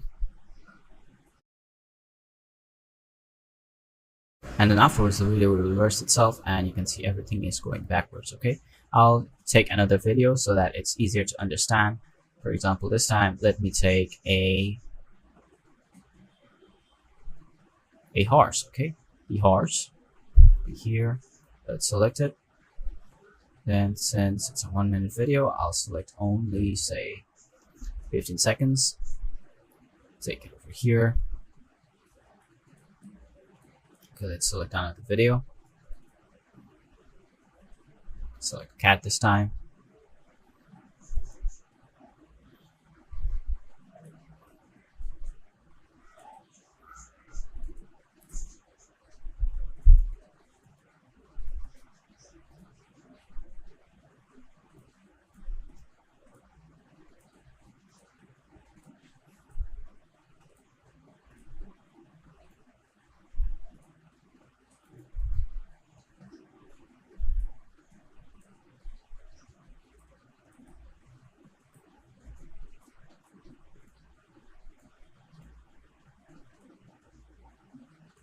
Okay, now what I'll do is basically copy this and I'll go here, paste it. Okay, then I'll put the video together. Afterwards, you can see these are the two same videos. Now, just like before, right click using our selection tool.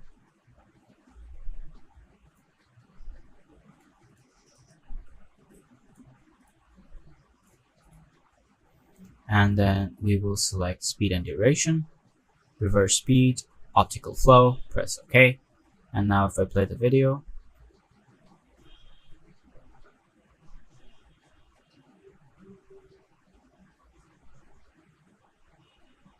here you can see that it's doing the exact opposite of what the cat did in the first video. Alright, so thank you for watching this video. I hope you have understood how to reverse your videos using optical flow and speed and duration options in our Adobe Premiere Pro software. Thank you for watching this video, and I'll see you in the next lesson. Hello everyone, and welcome to this video where today I'm going to be teaching you how to change your voice in Adobe Premiere Pro. So first, let's just bring in an audio over here in order to make our video, in order to change the tone of our audio. Okay, so let's import an audio. Let's say I imported this one. Then I'll just click and drag it over here, and I'll play it for you so that you can understand how it sounds like.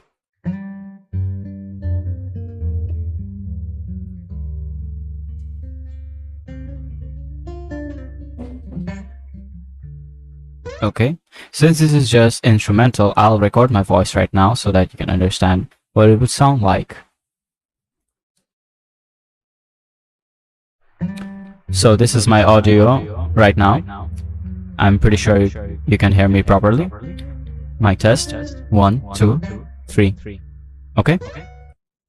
Alright, so now my audio is done over here. Let me mute this part. Okay, now if I play it. So this is my audio right now. I'm pretty sure you can hear me properly. Mic test. 1, 2, 3. Okay? Alright, so now what I'll do is basically I'll select this, and then after that I'll go to effects, go to the pitch shifter in time and pitch over here, then select it and then drag it over here. Alright, afterwards we can go to effect controls, and then if I select this, go to effect controls, we have the pitch shifter right here. We can do a custom setup over here. Let's edit it, and then we can increase the semitones. What will happen is basically it will make my voice either thick or thin. If I increase the semitones, it will make it thin. If I decrease it, it will make it thick. So now let me make it an increased amount, and then I'll show you how it sounds like. So this is my audio right now. I'm pretty sure you can hear me properly. Mic test. 1, 2, 3. Okay. All right. So this is what it sounds like. Now let me make my voice thicker and then play it. So this is my audio right now. I'm pretty sure you can hear me properly. Mic test. 1, 2, 3. Okay. So this is my audio right now. I'm pretty sure you can hear me properly. Mic test. 1, 2, 3. Okay. Alright, now what I'll do is I'll mute the audio of my voice, and now I'll let you hear the music basically. Okay, so let's play. This is the music in normal. This is after I increase the pitch.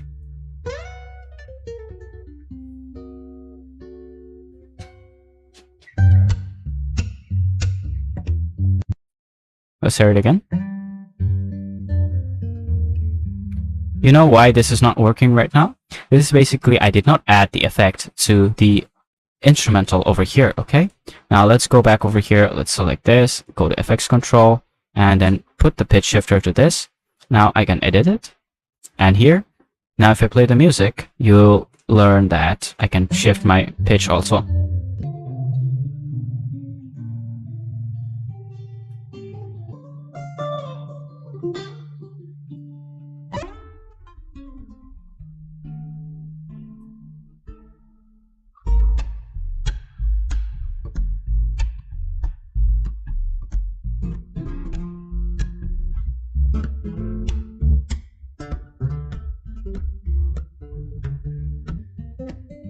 So this is the original audio, as you can see.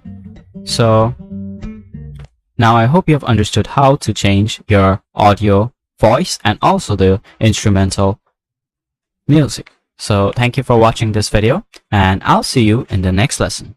Hello everyone, and welcome to this video where today I'm going to be teaching you about how to create a triangle video in Adobe Premiere Pro. Now, triangle videos are widely used while differentiating two videos all at once. Alright, so now let's start using Adobe Premiere Pro by first selecting to import a media. So let's select these two media together and open them. Now, afterwards, what I'd like to do is basically I'd like to select one video first, put it here, and then since it's 27 seconds, let's put the second video right over here, which is only, say, 7 seconds. So I want to change this to 7 seconds. Let me put this video over here and change it accordingly. There you go. And what I'll do is basically I'll put this video over here and edit this video first. Now, over here you can see that there's a lion walking by. Okay. Now, what I will do is basically first I would like to shift the lion over here. Let's go back. I'd like to shift the lion a bit more to the left. Since we're using linear gradients, it won't matter. Okay. There you go. All right. Afterwards, what I'll do is basically I will go to our effects option over here. Let's go to effects. And then what I'll do is select the linear wipe in transition over here. Okay. Or you can also select wipe over here and then search for it. All right. So video effects, wipe, and you can see that it is in video transitions. All right. So in wipe, I'd like to select the linear wipe, which is in transitions, video effects. Okay. Let's select the wipe and put it over here. Now after that, I can just select this video and then go to effect controls, where I will go to the linear wipe option. And over here, I'd like the transition completion to be like that. And then let's change not the feather, sorry. Let's change the angle wipe to this. Okay. Now what I can do is basically shift my video a bit lower so that it matches. All right. Now let me put it over there. There you go. Now we have a complete triangle over there. And now I can just select the second video, put it over here, a bit more to the left. Okay. And now if I play it together, you can see they're not working together. All right. Now what I can do is basically put this there, put that there, put that there, but still it will be the same. Okay. But now you can see that it works together perfectly. All right. So I hope you've understood how to use the triangle video option in our Adobe Premiere Pro. And if you do not want the video to be staying like this, all right. So for example, let's move this one to there. It looks a bit better. Okay. Now if I play it, this is what it will look like.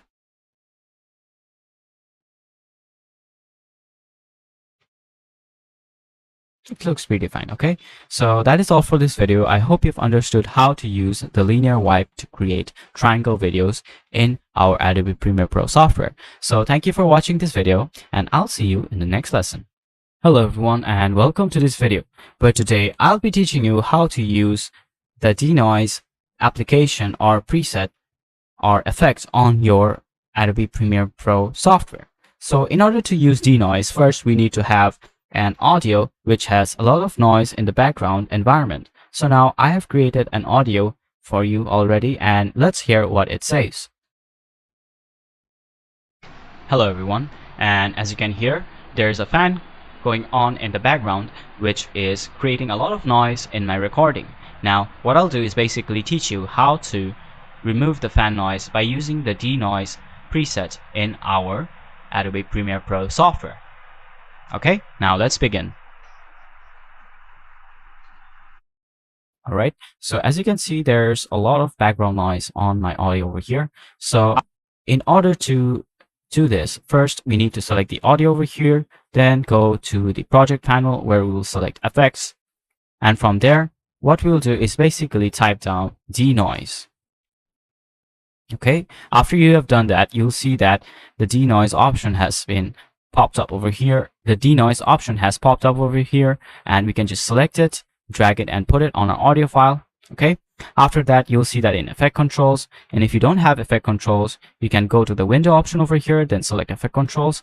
And here it will ask you to select a clip. After I select a clip, which I've added my preset to, I'll go to the denoise option over here, select the custom setup option. And now you'll see that I have my pop-up menu where it is showing me the audio. Now let me play the audio one more time. Hello everyone, and as you can hear, there's a fan going on in the background which is creating a lot of noise in my recording. Now what I'll do is basically teach you how to remove the fan noise by using the denoise preset in our Adobe Premiere Pro software. Alright, so now let's go over here, and you can see in my presets I have two options, heavy noise reduction and light noise reduction. I'll choose heavy noise reduction. Okay, afterwards Adobe Premiere Pro will automatically select what amount of audio it wants me to put denoise on. Okay, and then afterwards let me play the audio right from the beginning, and you'll see a dramatic change. Hello everyone, and as you can hear, there's a fan going on in the background which is creating a lot of noise in my recording. Now what I'll do is basically teach you how to remove the fan noise by using the denoise preset in our Adobe Premiere Pro software. Okay, now let's begin.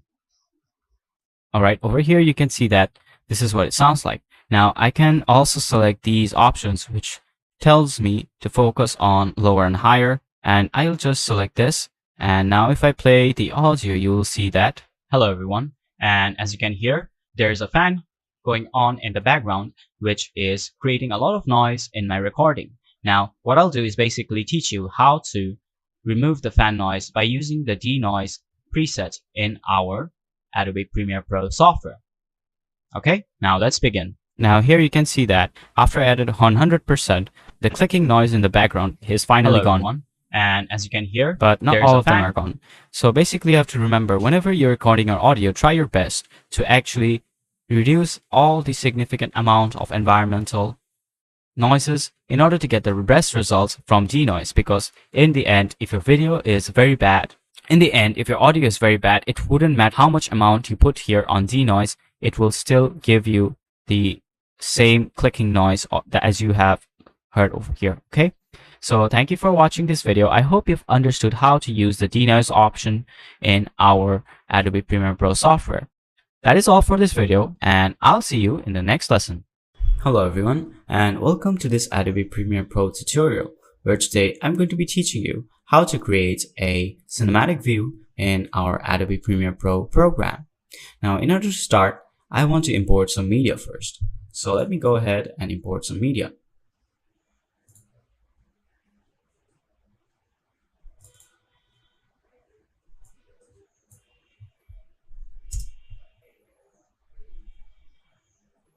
Alright, now that I've imported all my media over here, let's begin.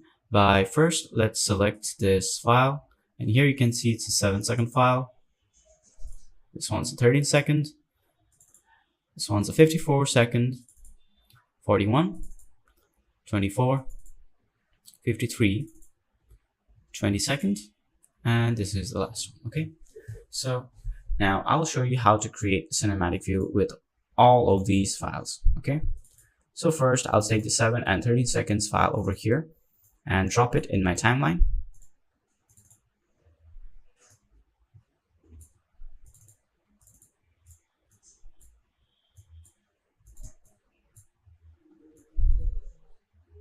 Okay, now that I have dropped it in my timeline, I'll show you how to create those cinematic borders that you always see in our movies and all that stuff. Okay, so let me make this a bit bigger. All right, now afterwards, what I'll do is basically I'll show you how to create a crop effect. Okay, so let me make this a bit bigger so that it's easier for you to see. All right, now what I will do here is basically go to effects over here. Then after that, I will select the crop over here from our search bar. So type in crop, then go to video effects, transform crop, take this effect, click and drag it to our video over here. And I will do the same with the second video.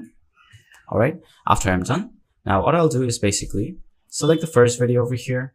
Then I will go to Effect Controls.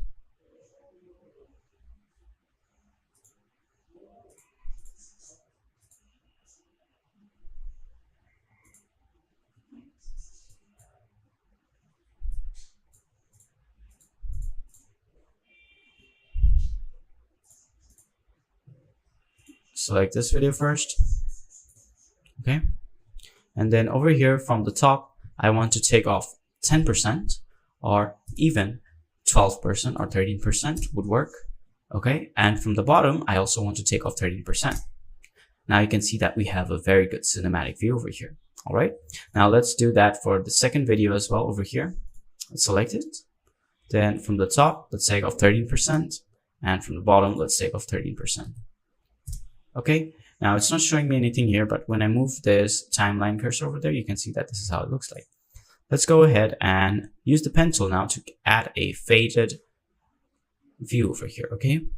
So in order to do that, first we'll press Alt and scroll this in order to make it bigger so that we can easily use our pen tool. Now after using the pen tool, after selecting the pen tool, select the points over here, bring it to the end, bring it a bit down, select another point over here, bring it a bit down. Okay. Afterwards, let's select another point over here and bring it up, and there you go. Now when I play the video, you'll see that this is what it looks like.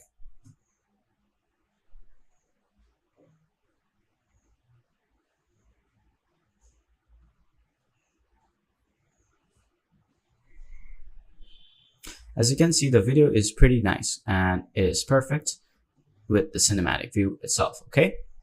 So now that we're done with this part, I'll show you more ways in which you can create a cinematic view. Okay. Let's select all of this, delete, and go back to our project panel. All right. So now let me expand this. Okay.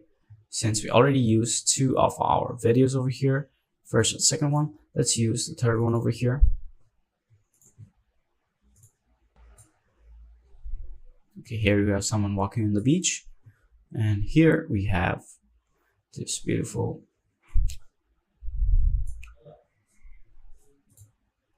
okay. Now what I'll do is basically trim the video, or instead of trimming it, just delete the whole thing by selecting it. And what I'll do is basically take parts of the video. Okay, but before that, I want to know what other videos I have. This is another beach video. This is another. Okay, so let's select like up till the first 8 seconds over here, and then we will mark it out. Click and drag to drop it here. Let's select third video. Since this is 53 seconds, I'll select 10 seconds over here or 9 seconds. Mark it out. Click and drag to drop it over here. Now the third video, the second last video over here is of the ocean. This one is of fireworks. Okay.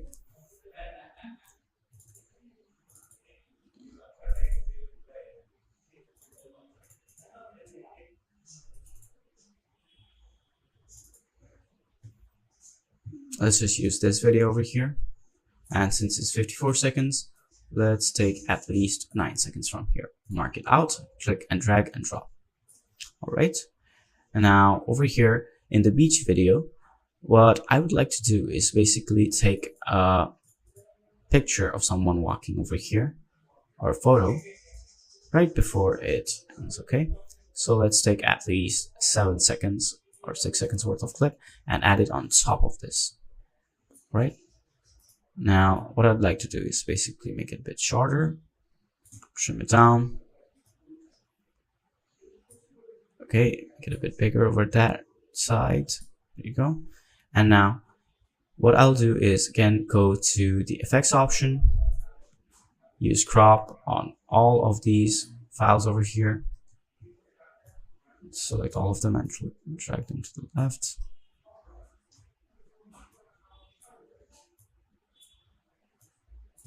Okay, now after that, as before, I want to click and drag crop to all of these. Okay, after doing that, I can easily just select one of these videos over here. Okay, and then go to effect controls, or I can just select all of the videos. Okay, go to effect controls, but it's not gonna work. So I have to select one. I have to select them one by one. All right. So go over here. Select top 13%, bottom to 13%. Then let's use the second one. 13.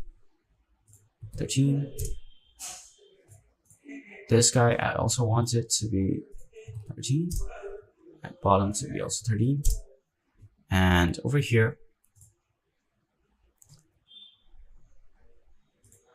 13. All right. So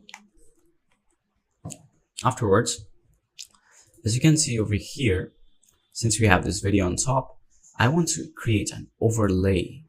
Okay, I want to blend it with this video, with these two videos in the middle. So how do I do that?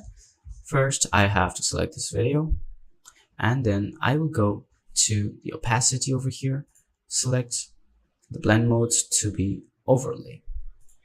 Afterwards, now when I play the video from here, you will see that this is what it looks like. Okay, so it doesn't look that good. How do I fix this? I'll show you now. Okay, using the pen tool, we can also fix this very easily. Now, just like before, what I'll do is I'll increase the size a bit so that it's easier for me to edit it. Now I'll select the pen tool, create some points over here.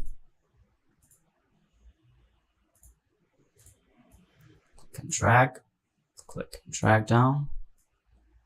There you go. Just do it like that. Okay. Now if I play the video, you'll see that this is what it looks like. Okay. Now we realize that we actually don't need it up till here. So let's just create another point over here. Slowly make it go down. All right. There you go. Now let's play the video again.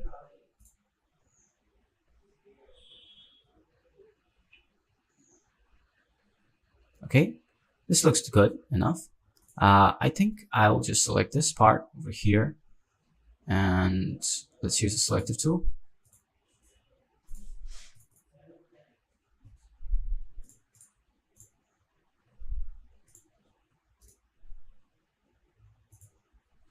There you go. I have scaled it to frame size, and after that, it is back with the cinematic view option. Okay, let's go over here, play it. Let's play the whole video to show you what it looks like now.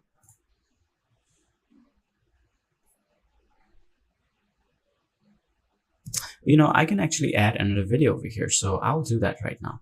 Let's go back to our video panel over here. Let's say this time I want to select this part over here, or this one. This one is better. So let's select it and drop it over here. And now what I'll do from this 20 seconds, I just want like 9 or say 9 seconds, yes. Mark it out, drop it over here. Now I will overlay this whole panel over here. Now let's select this, then go to effect controls. Before that, I want to create a crop on it, so I'll go to effects, put the crop on this. Then I'll go over here, top again, 30%. Bottom 30%, and then I want to put an overlay on my blend mode. Okay, let's just go back and play it, but before that, let's use the pen tool to create some points with my pen over here, and then it will gradually increase the opacity. And let's just do that. Now let's play the video.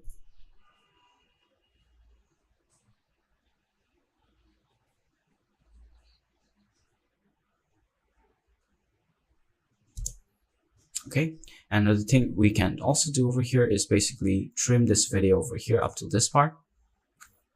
And now if I play the video from the beginning, you'll see that this is what it looks like.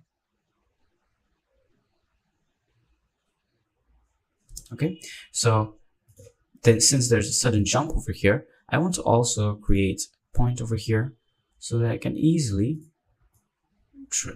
fade it out. Okay, now let's start the video.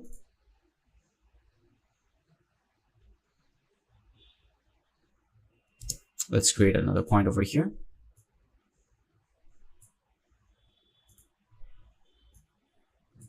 Now go to the start over here, increase the video size, and let's see our end result.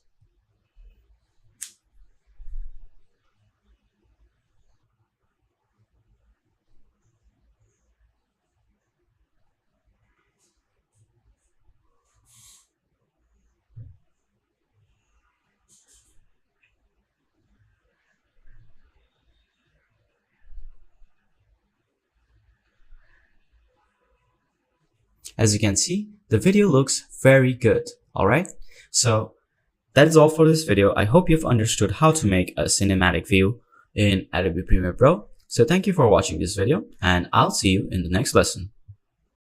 Hello everyone, and welcome to this video where today I'm going to be teaching you how to remove a green screen background from your video and then put it in another video. Alright, so now let's start. Okay, now let's first start by importing some media over here. So let's say I want to import this media, and I also want to add in a sky media from the background. Okay, so let's import that. All right, so this is what the media looks like.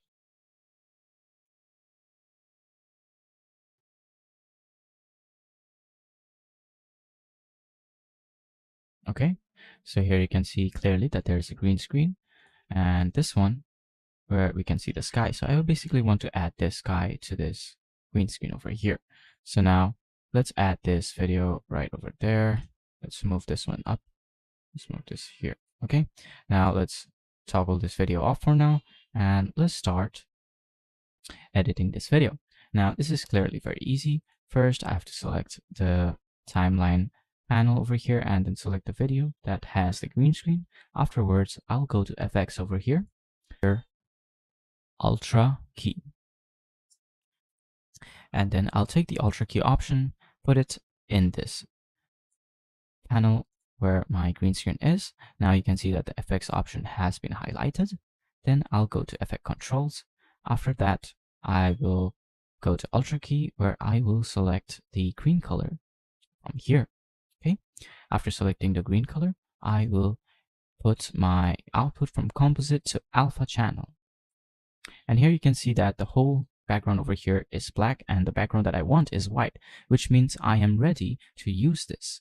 Okay. For example, now let's say that in matte generation, I reduce the transparency and you can see that this is visible. There are some black marks over here, which means that the video is not ready to be used. But when I put it in a specific amount, let's say about this much, this means my video is ready to be used and we can go ahead and use it. All right. So now if I go back and put my output to composite, you can see that we can see our video over here. Now let's select the toggle track output. And now you can clearly see that our video over here is perfectly okay. And it works beautifully with the image, as you can clearly see. Okay, so that is how you basically, let's use the razor tool to cut off this point, and then I'll use the selection tool to select that and delete it.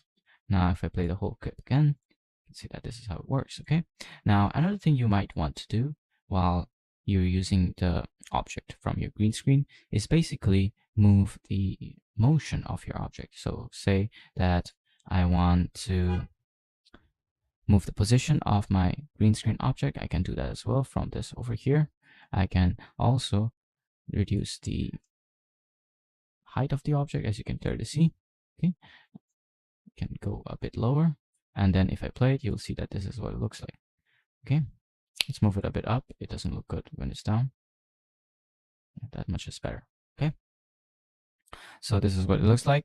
And that is all for this video. I hope you've understood how to remove the green screen from your background and then use it in another video.